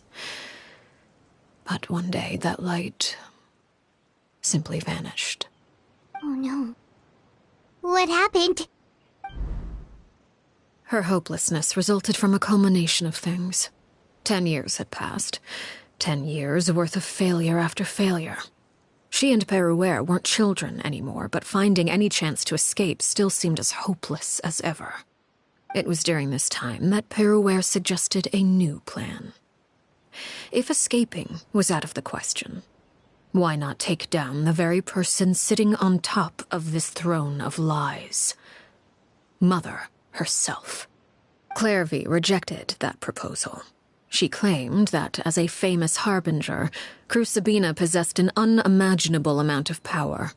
Trying to kill her would have an incredibly low chance of success. Clairvy never gave another reason, but Peruere could see it written all over her face. Clairvy still thought of Crucibina as her mother. Killing her own flesh and blood was a line she couldn't bring herself to cross. If she couldn't escape and fight back, then only one option remained. Precisely.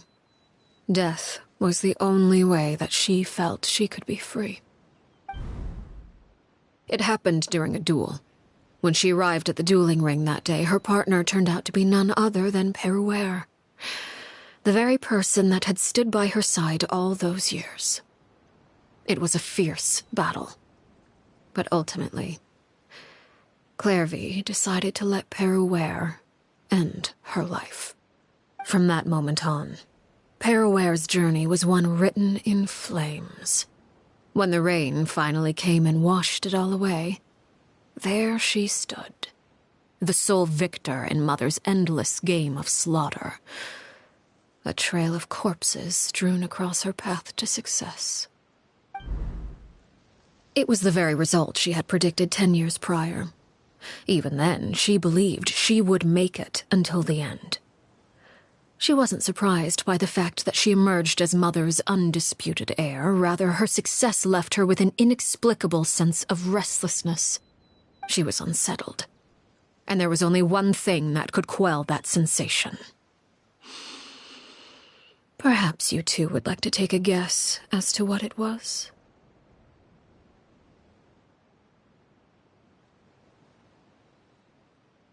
Crucibina, you mean?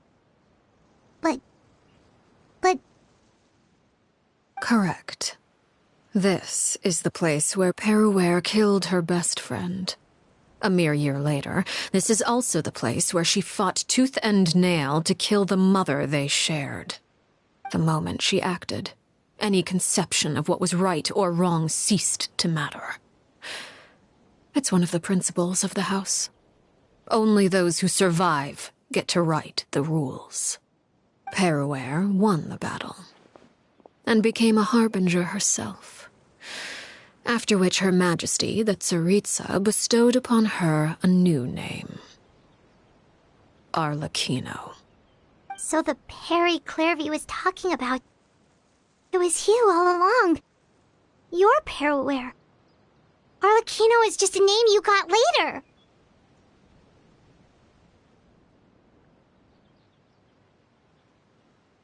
I left that name behind long ago.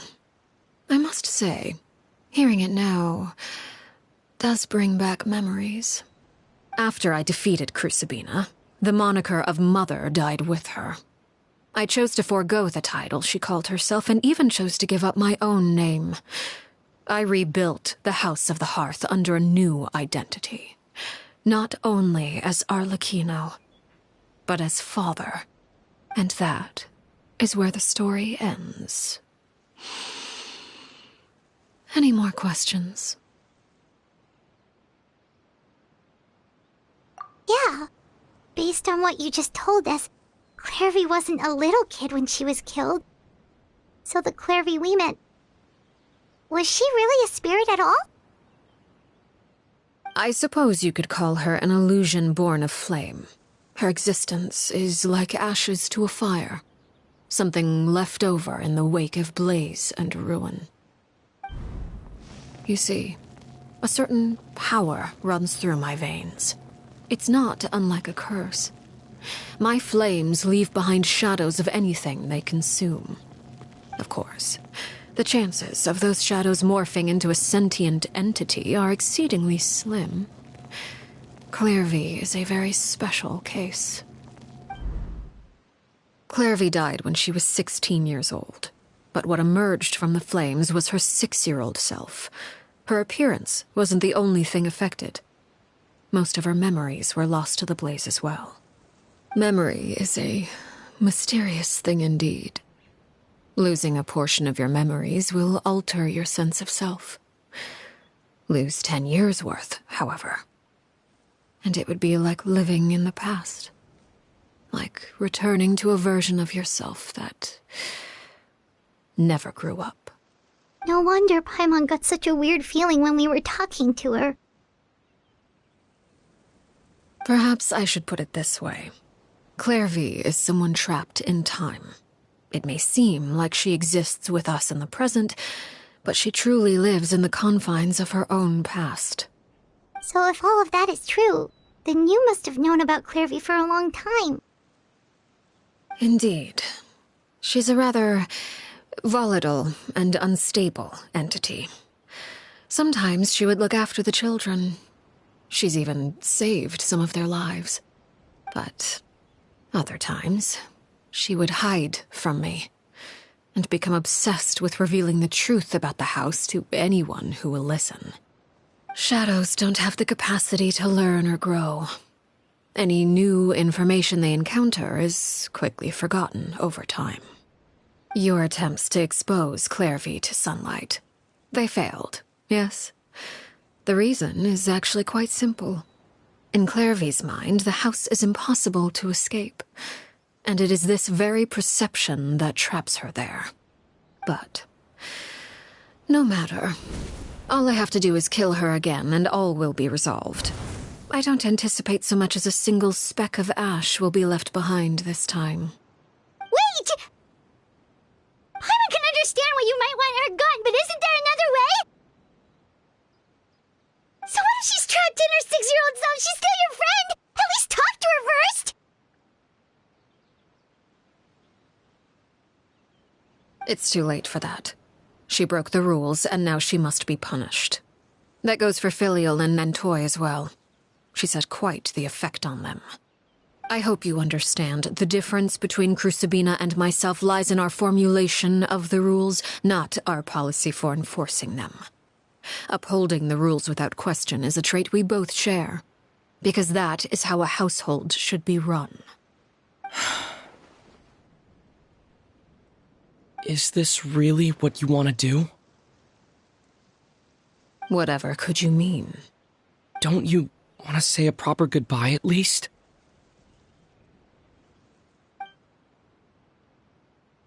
Whether as a killer or as a father, there are two things that must be avoided at all costs: anger and sorrow. Anger makes you impulsive. Sorrow causes you to waver. Well, it appears it's about time to proceed. Before we arrived, I told some of my well-behaved children to bring our troublemakers here by nightfall.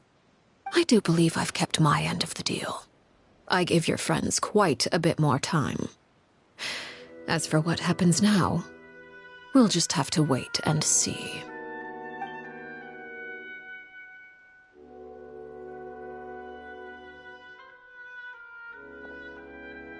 Here they are, Father. You gonna execute him? Seeing something like that would actually be a first for me. Lenny! I'm sorry. I heard about how you helped buy us more time. But I still failed. I couldn't find a way to fulfill her wish. Huh? Are you...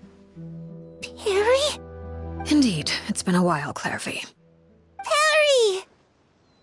Shh, stay right there. I'm sorry to postpone our reunion, but first I believe certain scores need settling.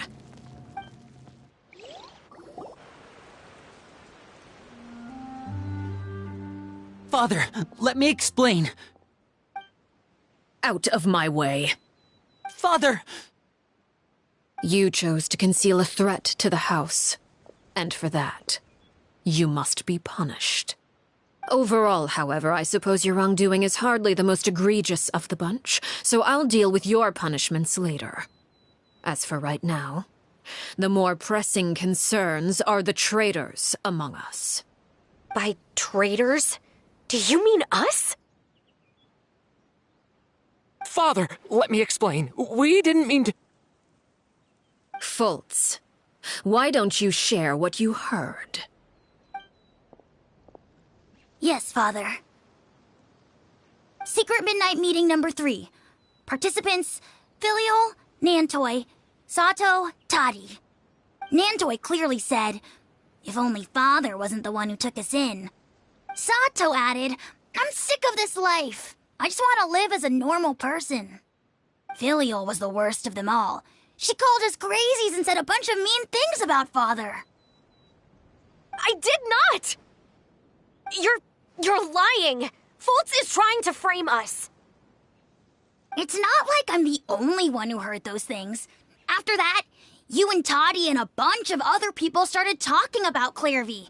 You were using all those things Clairvy brought up as an excuse to question Father. We're birds locked in a cage. The only way out is to destroy it. That's what you said, wasn't it? You little... You just want me gone, don't you? What did I ever do to you, huh? And you, Sheplo, have you forgotten who stood by your sickbed, watched over you, and changed your dressings? Come on, let's hear it then. What's your reason for all this?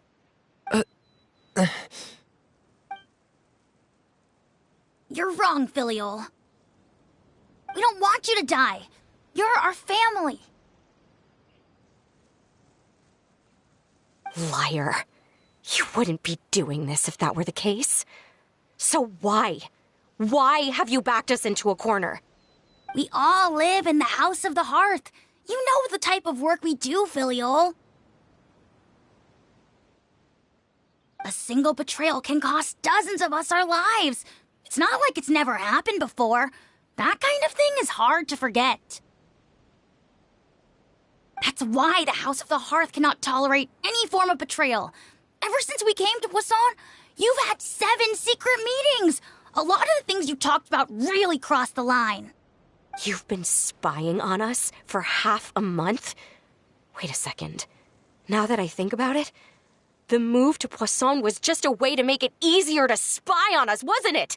Because we were all in one place. You've had this planned all along. Filial, Nantoi, I'm sorry. I owe you both my life. I owe Clairvy too. If it weren't for all your help after I got poisoned, I wouldn't be standing here today. If this were any other situation, I would do anything to repay that kindness, even if it cost me my life. But rules are rules. I'm sorry. My hands are tied. Why? That's enough, Filial. We made a mistake, and we should own up to it. We broke the rules, plain and simple. And now we have to face the consequences. I'm sorry, Chapleau. Foltz. I'm sorry, Father. We accept our punishment. Chapleau, according to the rules of the House of the Hearth, how should these traitors be punished? All those who betray the house pay with their lives. And so it shall be.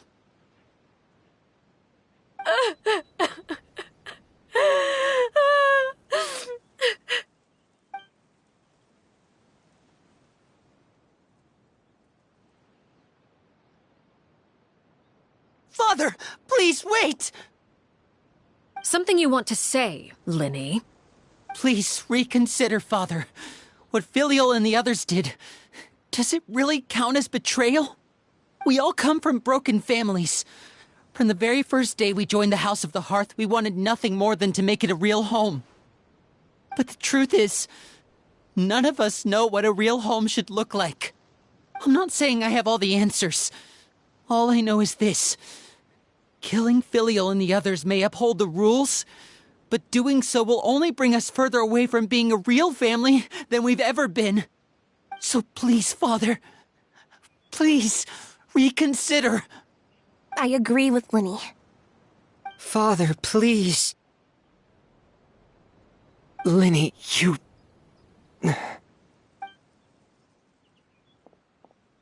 I also agree with Linny.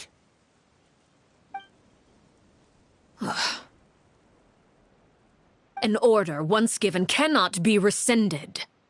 However, given the extent of your determination, I suppose we shall have to go about this a different way. Draw your weapons and face me. Our weapons? Father, are you referring to a duel? Precisely. The rules of the house will not be altered. Traitors must be punished. However, resolving disputes with a duel is also one of our rules, one that also applies to me. Demonstrate a sufficient showing of strength, and I shall offer a concession. Wait. Beat Father in a duel? Impossible. Father is way too strong, even for Linny.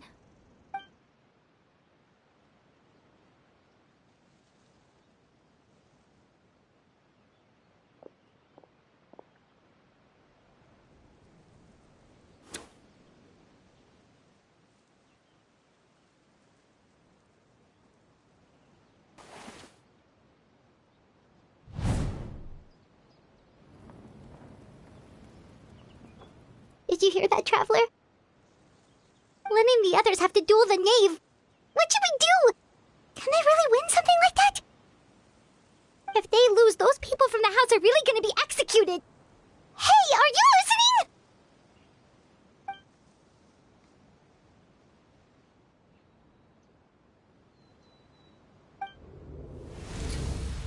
Don't you want to say a proper goodbye at least? Anger makes you impulsive. Sorrow causes you to waver.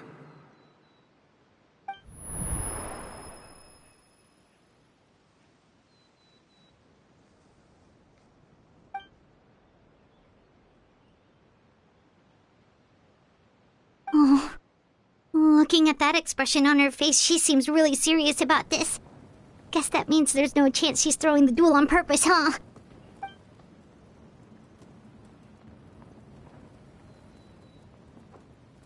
When guests are around, families are often on their best behavior. And any disputes are less likely to escalate. When the time comes, make the choice that you deem most appropriate in the situation, and lend your help to the House of the Hearth. What's wrong, Traveler? Hey, where are you going? Traveler?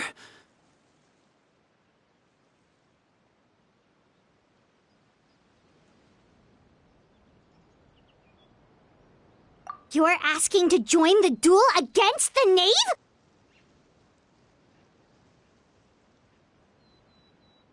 I'll allow it. We do have a ready-made dueling ring at our disposal, after all. All I would advise is this.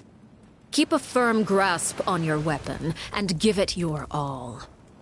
Any less, and you may just lose your life.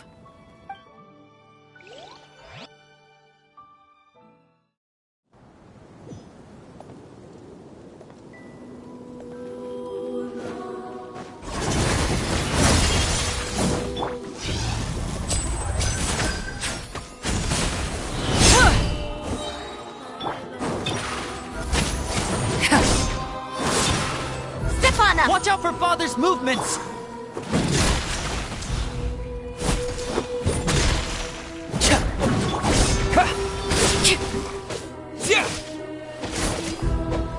With these rising flames! Hang in there!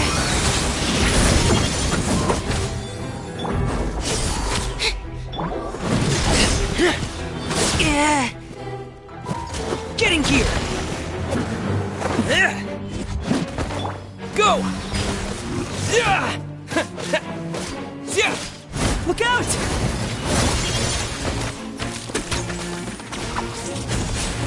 Spare your energy.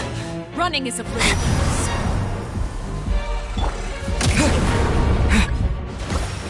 Have a taste of herb. Now's our chance! Spare your energy. Wipe out! Water jet! Frost is coming! Is it my turn?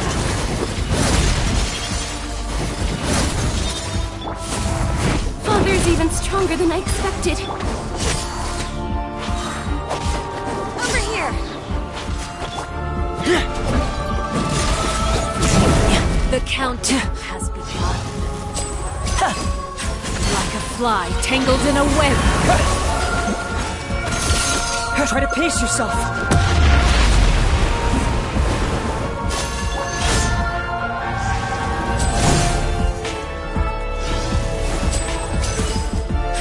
Have a taste of herb.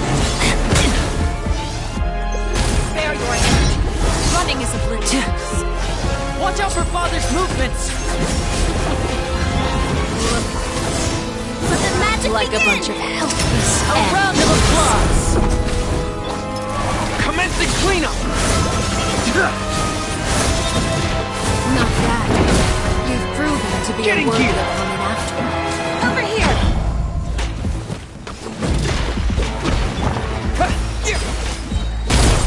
Bombs away!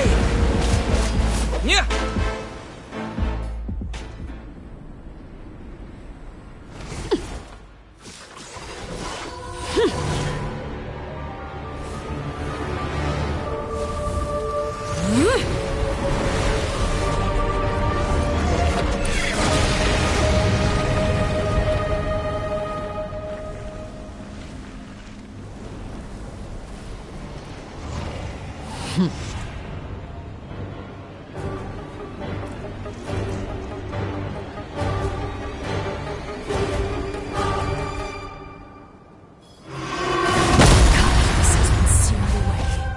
My blade is all that remains. Surprise! Over here! I can take it. Frost is coming! Pear!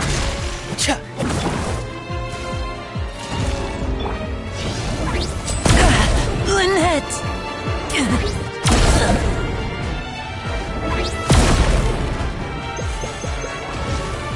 Now's our chance! Over here!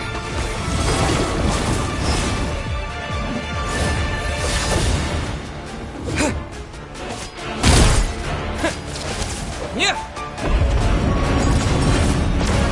The sun and moon have set. Only ruin remains. Watch out for Father's movements! Look out! My show mustn't fail. Over here! Get in gear! Water jet!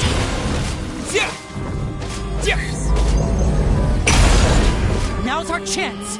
Over here! Your punishment made manifest.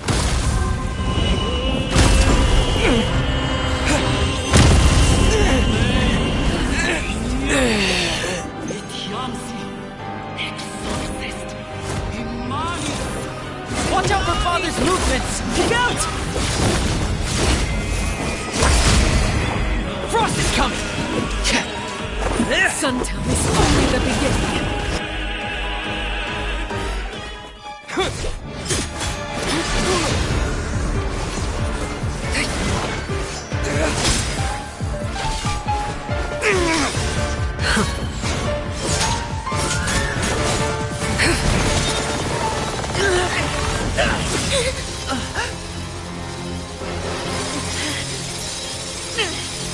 You should know better than to crowd in one place.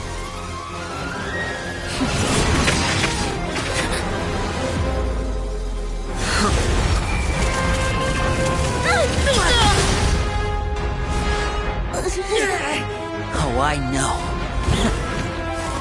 No! I'm sorry, Father!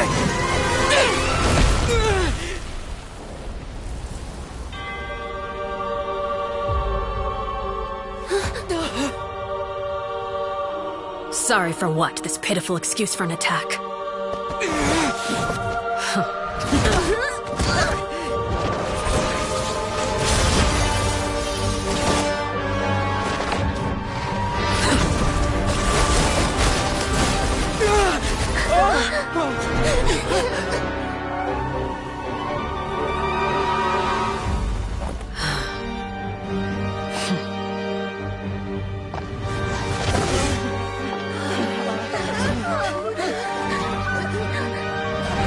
Father, no!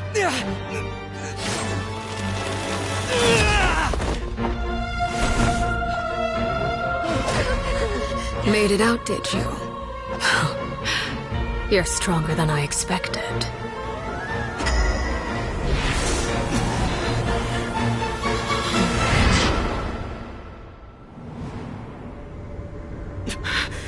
A crimson moon? I can't move.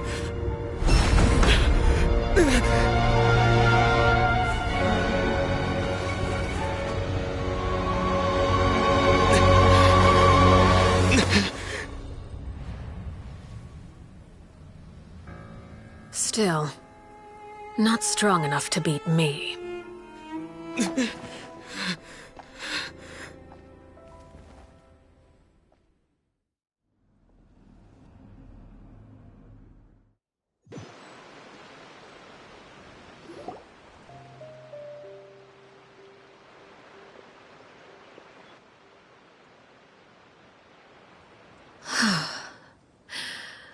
I believe we can end things here.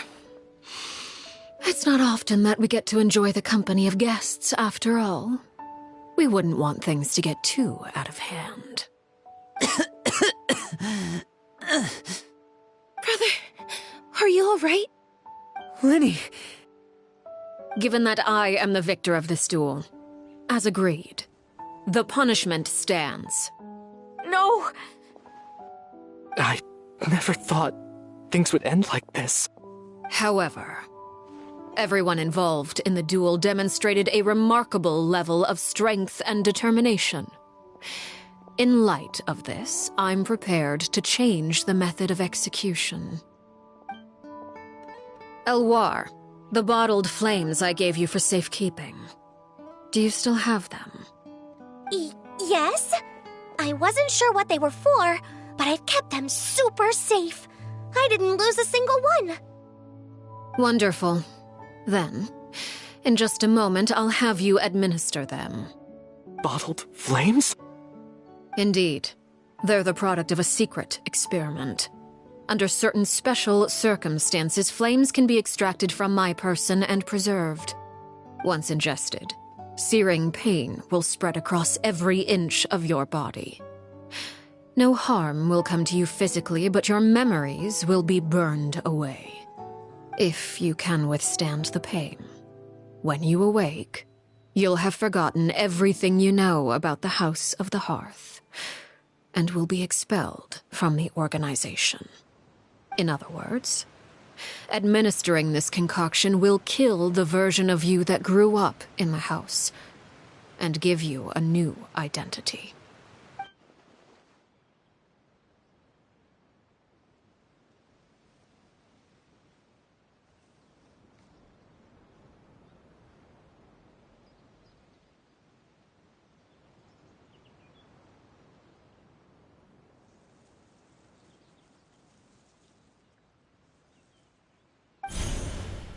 Memory is a mysterious thing indeed.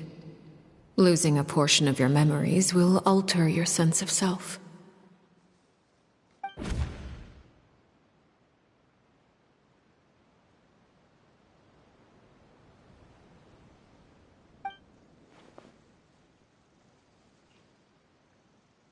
So, you're just letting us go, Father?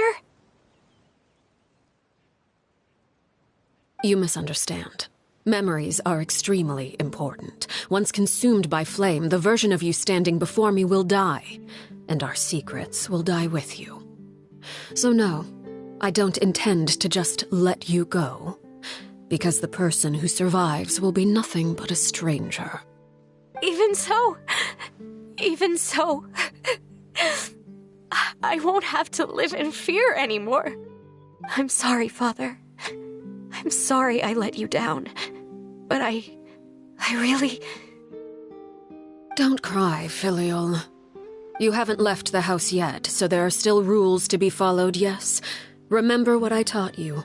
Anger makes you impulsive, sorrow causes you to waver.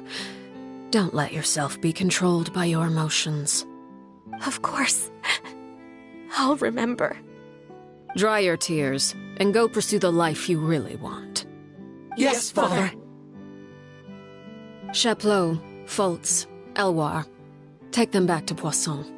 And bring Linny and the others as well.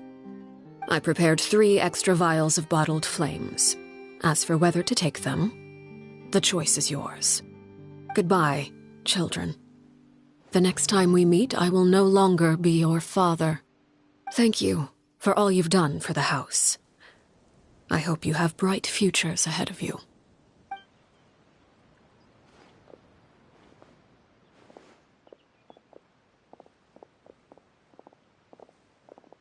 Father!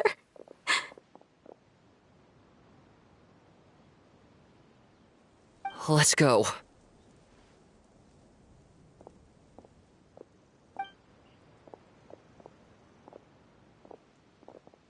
Here, grab my arm, Linny.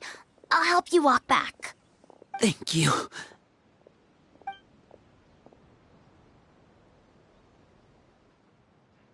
Clairvy.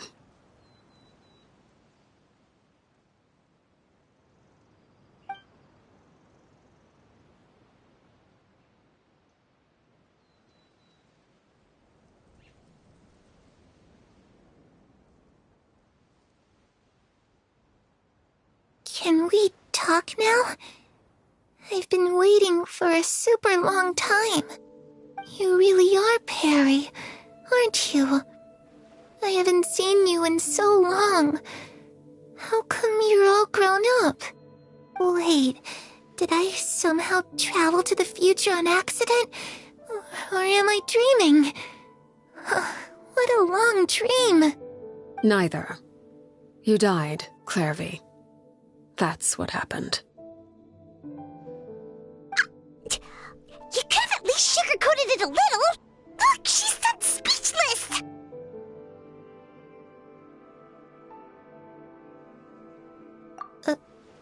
Oh. Okay then. Huh? That's it? You accepted it just like that? Yep. If that's what Perry says happened, then I believe her. Perry wouldn't lie to me. Plus, I don't really need to know why I'm like this. I'm more curious about what happens in the future. If you're a harbinger now, Perry, That means Mother is gone, isn't she? Can you tell me about it? I want to know what happened to her. And to me. You never stopped trying to defy fate. At first, no one believed you. You could only vent your frustrations to the moon. In fact, you often sought comfort in the night sky. You wanted to see the aurora, so one night we promised each other we would go to Snezhnaya to see it together. Later on, you tried to run away, but you were brought back each time. Mother spared your life, but it wasn't out of kindness. Instead, she decided to make an example of you by slowly torturing you over time. That way, the other children would know what happens to traitors. Still, you never gave up. Mother hoped that through ruthless duel after ruthless duel, she would be able to crown an ultimate victor among the children she raised. But you called on everyone to unite, to fight to a draw in order to reduce casualties. Your efforts may have only delayed the inevitable, but still. You gave them hope. You tried everything you could think of, but every attempt ended in failure. Still, you never turned your sword on Crucibina, and you never turned it on me. On that gloomy day, you told me, "For the last 16 years of my life, I've done everything I can to fight for freedom. But now, I realize that the only freedom I truly possess is the freedom to choose to die." I never imagined I would say something like that. I must have been feeling really worn down. But somehow, I still think I understand. According to Mother's plan, only one of us was going to make it until the end. And I always hoped that person would be you. If I could do it all over again, I still don't think I would make a different choice. Even when I first met you, I knew you'd be able to do what I couldn't. Is that so? Even now, I'm not sure I truly understand what kind of freedom you were trying to pursue. But as the head of the House of the Hearth and as the children's father, I've tried to give them the most basic of freedoms. The freedom to choose their own fate. It's something I discussed with the Iudex of Fontaine. The children who want to leave the house will have their memories wiped clean of all secrets pertaining to the organization. In return, they will be allowed to live a normal life in Fontaine without being prosecuted for their past. Of course, I won't simply hand freedom to them on a silver platter. They have to fight for it and prove themselves worthy of it. Only freedom that is earned has true value. That's more than enough. That's exactly the kind of life I was fighting for. You know, Perry, I think you're a pretty amazing king, and a really great father, too. I'm really happy that you're the one who took over the house. I guess I do have one regret, though. I still haven't seen the outside world. Well, it just so happens that our dear guests over here have been to many nations and traveled to countless places. Perhaps they would be willing to tell you what the outside world is like. Really? Of course! We've traveled all over the place. We've got so many stories, we could probably talk your ears off for 3 days straight.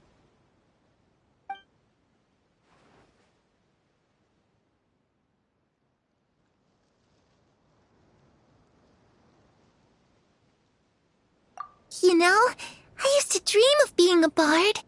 Playing the lute while singing into the winds of freedom.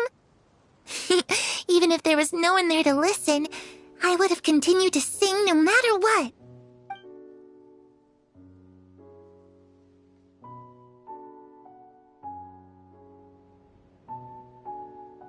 Ah, that's where Mora comes from.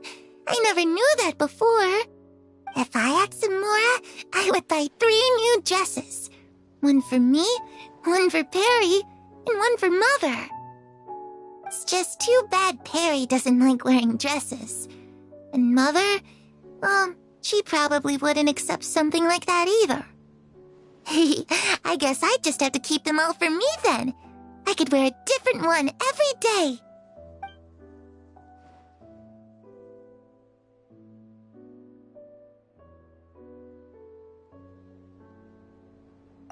those yokai you mentioned? What do they look like? I once saw a drawing of this one guy with horns on his head and a super scary face. Are there any yokai like that? Oh, sounds like you're talking about an Oni. Yep, we've met one, and let Paimon tell you, they're not nearly as scary as they look.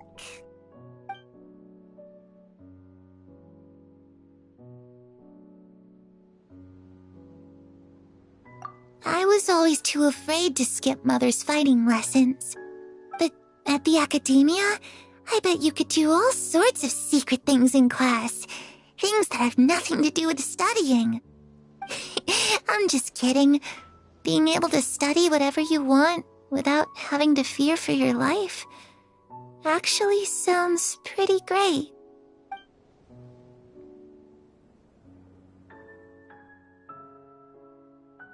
The situation was super dangerous. Lenny and Lynette were accused of committing a crime, and they were going to have to stand trial at the Opera Epicles. Oh no, that must have been hard for all of you. What happened next? Don't worry, we were able to turn the situation around super quickly, all thanks to Detective Paimon, of course. How'd you do that? Come on, tell me. Okay, so it was like this. After the failed magic show, we rushed to the scene and...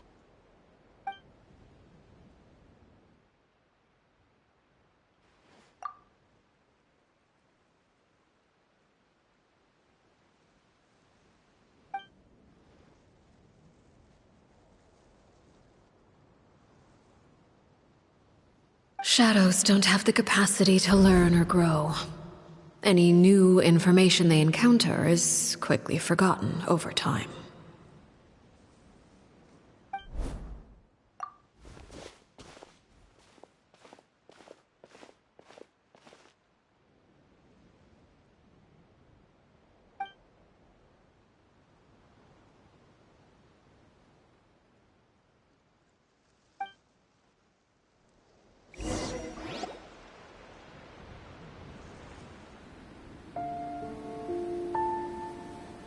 Clairvy, you've worked tirelessly from the shadows to overthrow the House of the Hearth.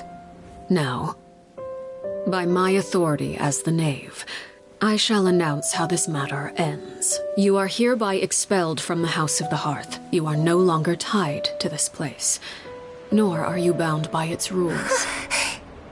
You're saying that I can finally leave? I get to experience the outside world as well? Oh, I almost forgot. There's no getting older for me. Still, seeing who you grew up to be makes me really happy, Paraware. Take care of yourself. Goodbye. May we meet again someday.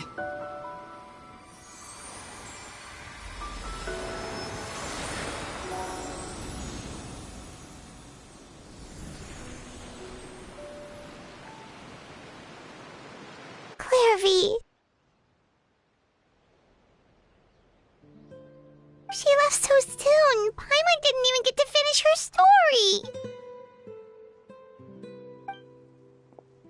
I also have certain sentiments left unsaid. I wanted to tell her that the aurora I saw in Snezhnaya was just as beautiful as the ones in the pictures. But a shadow's memories reset at dawn. Had we delayed any longer, we wouldn't have had the time to say goodbye.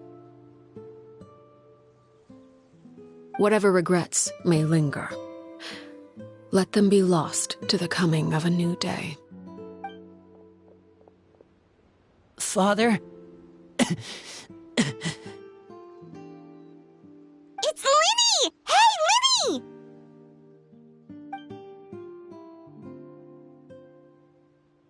What is he doing back here? Let's go check it out.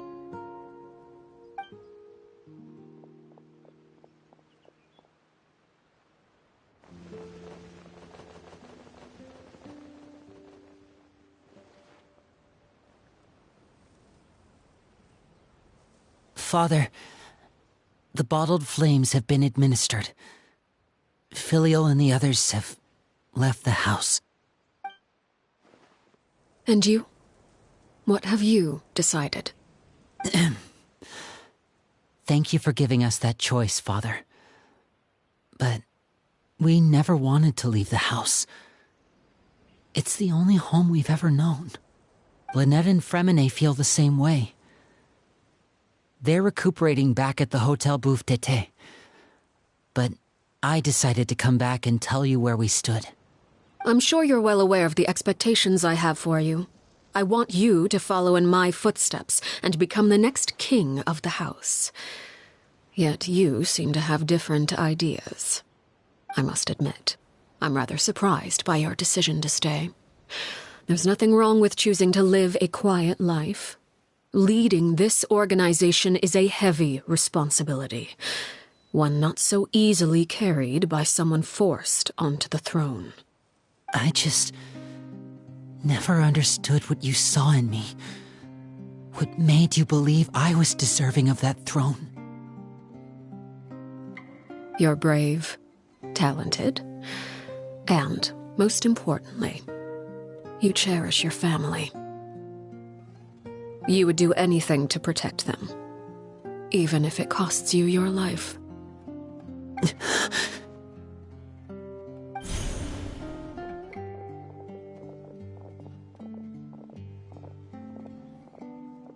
Speaking up back there was so brave of you, Linny.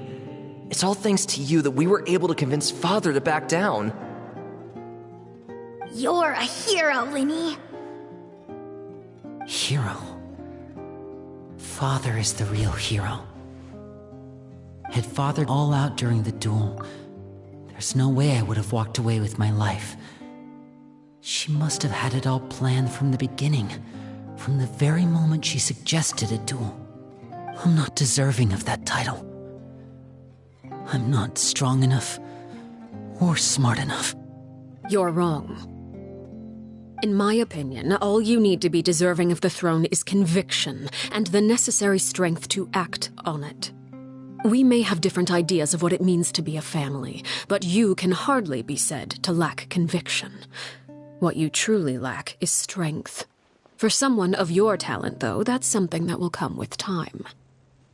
Even without that strength, you still chose to face me in a duel, even though the odds were stacked against you. That capacity to honor your convictions is what I truly see in you. Father. No one knows what the future holds, what tragedy or triumph may be in store. Being at the head of this organization requires the strength of will to face whatever comes. Caution will only hold you back. If reaching a certain standard were required to go after what you want, I would never have succeeded in killing my predecessor. Back then, there was still a considerable gap between our abilities. Strength may decide the ultimate victor, but those who let a lack of strength dictate their decisions or undermine their convictions will never be worthy of the throne. I understand, Father. Thank you. Children must grow up to surpass their parents. Only then can a family continue to flourish. The road ahead is not an easy one, so I'll ask you one last time. Are you certain you want to stay? You've done so much for me, Father, and that kindness must be repaid. Plus, with Project Stuja at hand, there are many dangers ahead, and I, for one, don't intend to back down. Protecting my family at all costs. That's my conviction. Then you're welcome to stay. As for Project Stuja, you need not be too concerned. If those cowardly businessmen and heartless dignitaries try to take us down, I'm prepared to teach them a lesson. Having members who longed for the light was our organization's last weakness. With those members no longer among our ranks, the House of the Hearth is like a spider hiding in the shadows. We need only wait for our prey to come to us. At present, our imperative is to use their plan to our advantage. In doing so, a crimson moon shall rise amid the frigid blizzards of winter. No demonstration of loyalty shall go unrewarded, and no sacrifice shall be in vain. As for the two of you, whether we meet again as friend or foe, I'll remember the camaraderie we shared in this moment. No matter how arduous the journey ahead, I hope we both reach our desired destination.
Lynette and Fremine were recovering at the Hotel Bouffe d'été? Oh, Paimon wonders how they're doing. Maybe we should go check on them.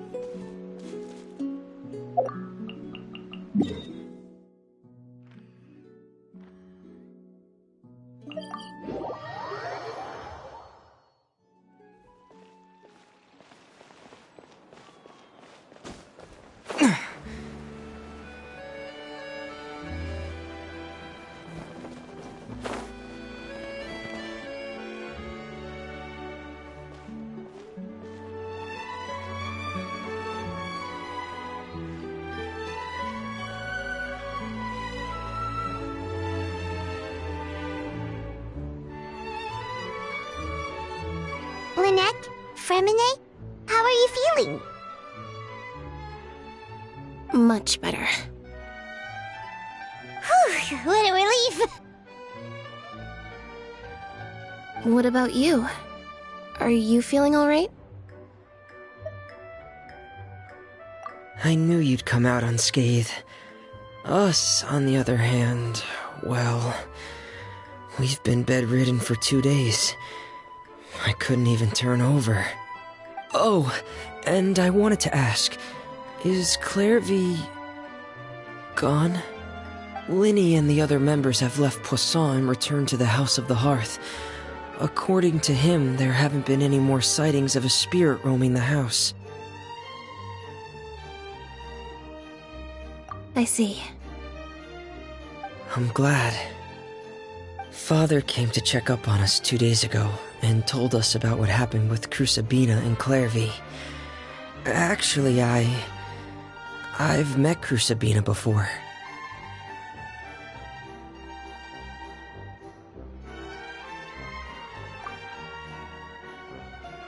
Wait, what? You've met the former knave?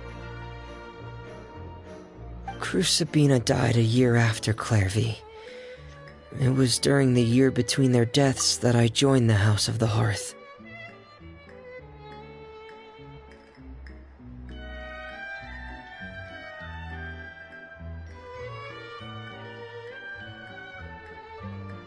Crusabina had an extremely cruel and radical way of doing things. While she was alive, the atmosphere in the house was suffocating. When I joined, though, the experiment she valued so much had already come to an end, and all the people involved, dead and injured alike, were gone. Crucibina never talked about the past with us newcomers. A couple of months after I joined, Father killed Crucibina and burned all her files. With that, the names of all the people subjected to her experiments, Clairvy included, were lost to the flames, along with the painful memories they represented. Father took in Lenny and me a couple months after that, but she never mentioned anything about Crucibina or Clairvy. It really seems like something she was planning to keep to herself. The last time you talked to her, did she mention why she kept it a secret for so long?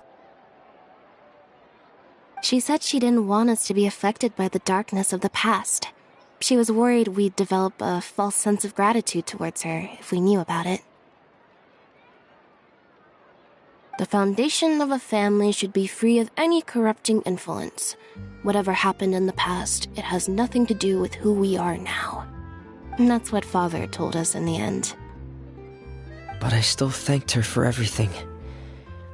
It was only after hearing about what Crucibina did that I finally realized how insignificant our lives could have been. The members of the house meant nothing to her.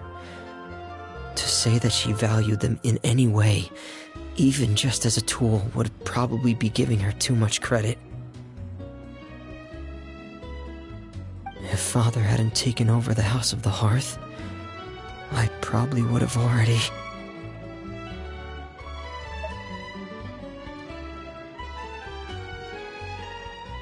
Father rarely brings up the fact that she saved us. She doesn't believe that being indebted to her should be what ties us together. But even if we didn't owe her anything, we would still choose to stay. Because this is our home. We may have arguments or times when we feel wronged. Some people may even choose to leave. But as long as Father is here, we will always have a home. Whether the path before us is bathed in sunlight or shrouded in shadow, we'll follow Father wherever she chooses to go. So I wanted to say thank you for helping us make it through this crisis. Without your help, we could have lost a lot more along the way. Oh, we didn't do anything, really.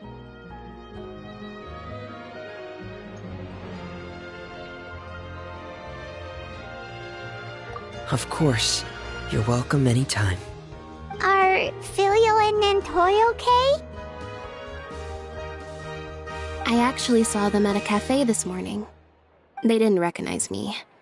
From what I could tell, they were drinking coffee and talking about one of the operas that started running recently. They seemed happy. If I had to take a guess, I would say they finally found the kind of life they always wished for.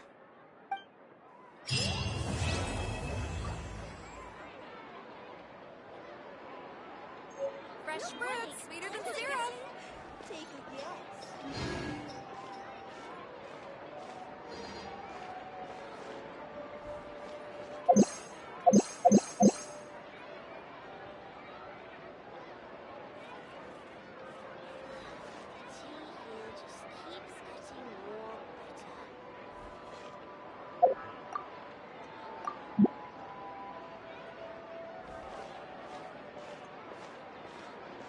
Fresh fruit, sweeter than syrup.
here!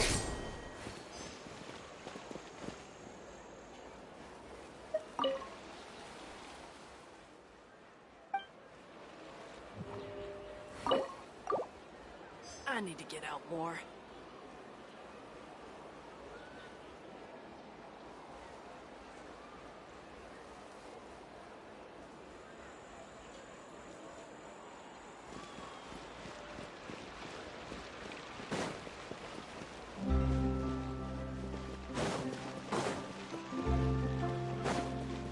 I need to get out more. Surprise!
Time to begin work?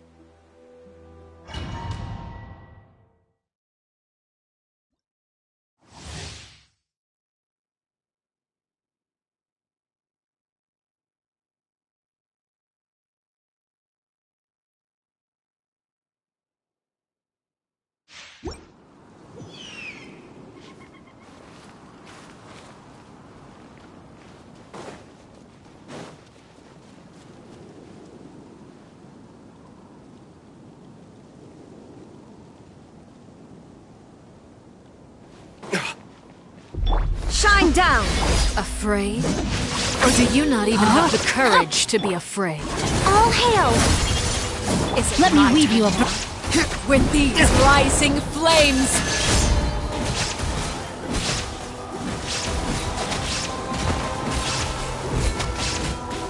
Is it my turn now? Now that's more like it.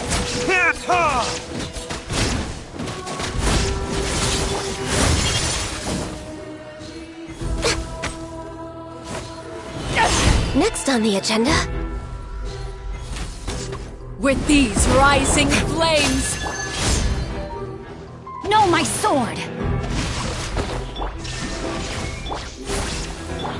With the fall of darkness, destruction shall rise. The countdown has begun. Have a taste of purgatory.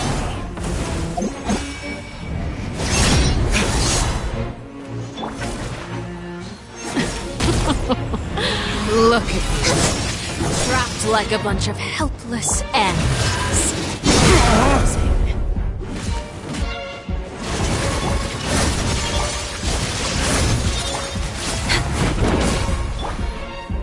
Rain cutter!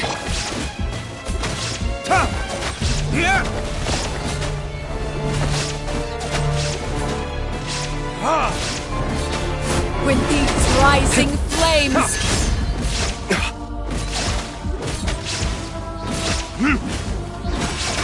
Is it my turn now?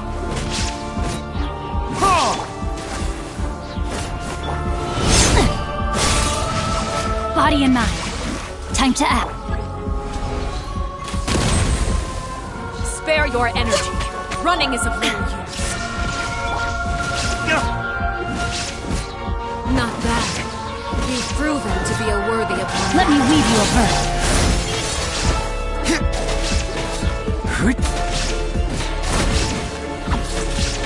Spare your energy.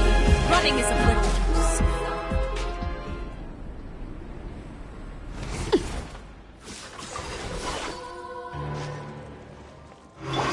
Next on the agenda... My blade is all that Born remains. of ice and frost. Glaze over. Illusion shattered. Rain outlines your fate.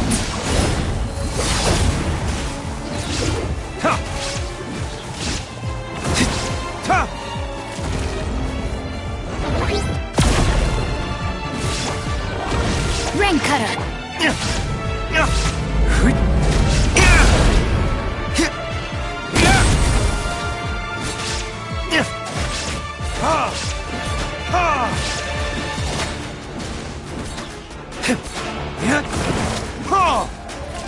Shine down. Next up, no touching. No, my sword.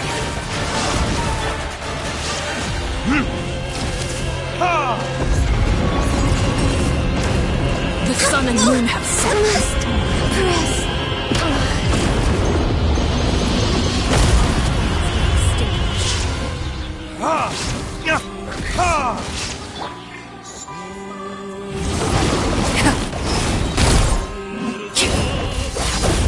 Body and mouth. Born of ice and frost.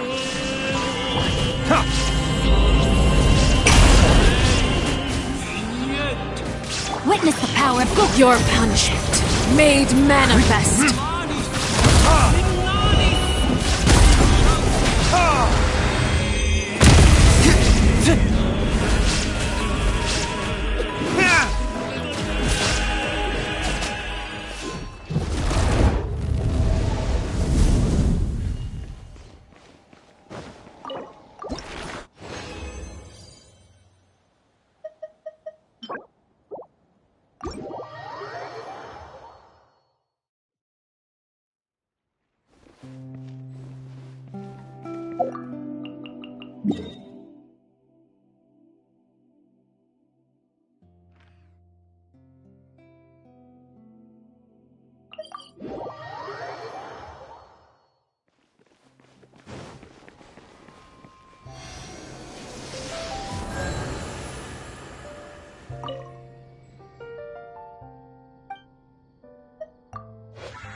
Welcome to Palais Mermoni.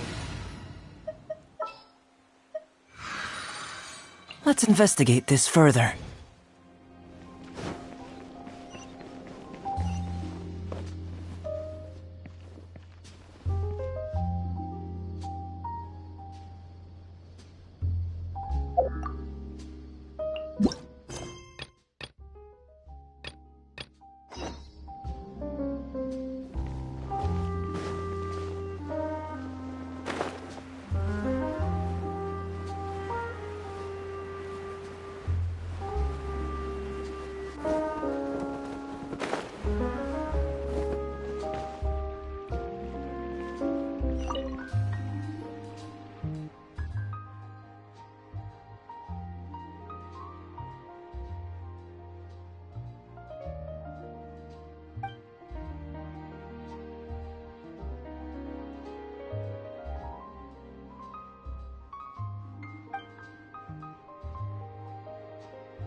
All right, let's head off.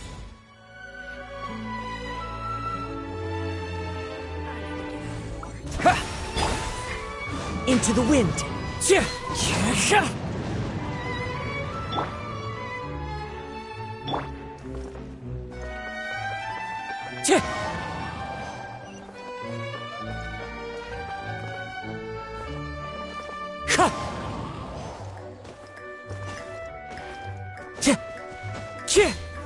Wind Strider!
Sunglasses are great at keeping the sand out of your eyes so you can see your way. Except at night. Then you can't see anything at all.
Coming to beat!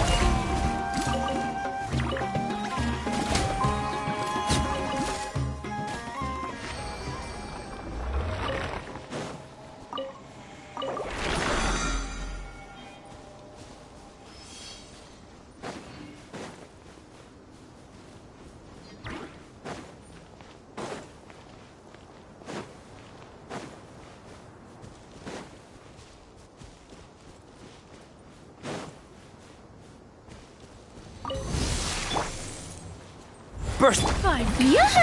There is no escape! Fire!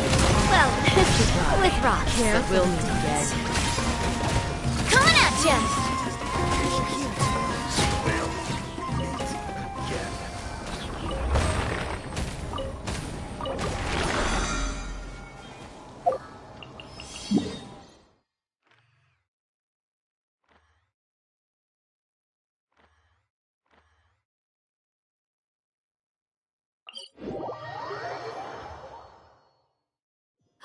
Quick, look! Up in the sky! Look at that scorching sun! It's like a blast furnace! You know what this means? It means we have to drop everything right now and make a run for the ice cream store. We need to get 2 of the biggest cones they sell, and then it's an all-out race to see who can finish before it melts. Live! Shine down! Coming at ya! Ha! Attack! That's the way. Watch out!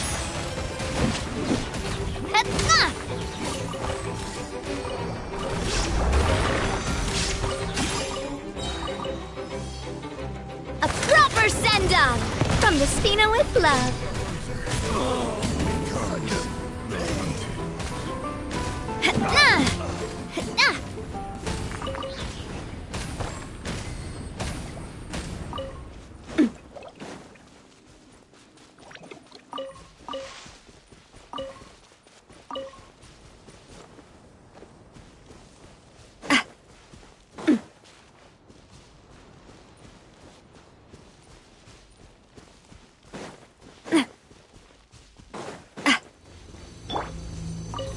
Burst! Shower me with... There is no escape! Hey there! Ha! Hiya! Cha! Ha! Watch out!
Let's move before the trail goes cold.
guess I'm finally on the right path. Adventure Underground is way more fun than I thought.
I guess I'm finally on the right path. If you want to outrun the law, you need to know how it works. Adventuring underground is way more fun than I thought.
Being skilled at something doesn't make it a hobby.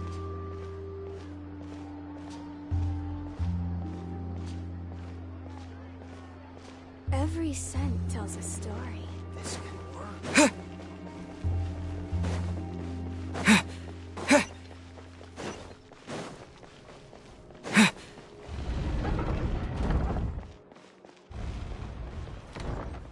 Looks like we're running out of type 3 screws. No, wait. Looks like 4. Design is quite ingenious. Feel free to check the Aquabus map and schedule for details.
I thought Sumeru would be different. Nope, everywhere's the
Dad, let me learn to dance.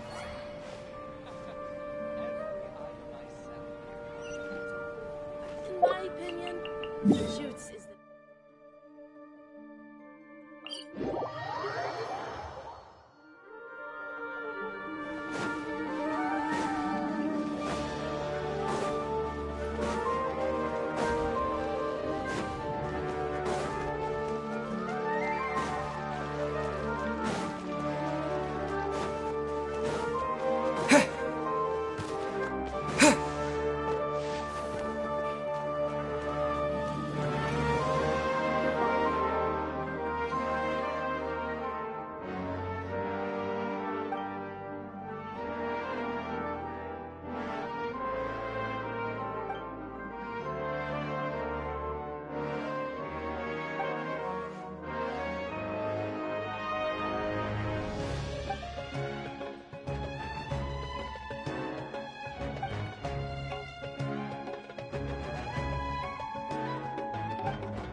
Coming to be.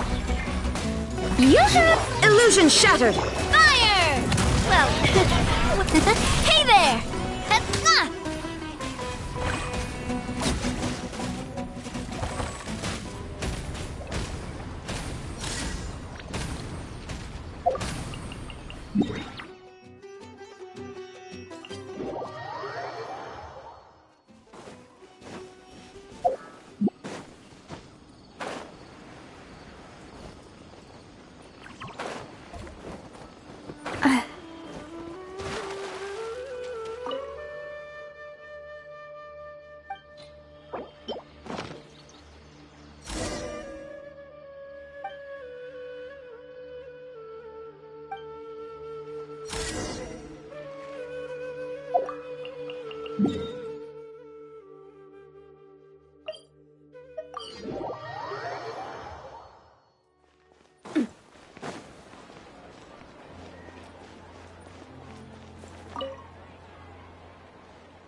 nobody here knows what's what.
Welcome, weary travelers. All who seek rest will find it here.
good as ever. Looks like no more free.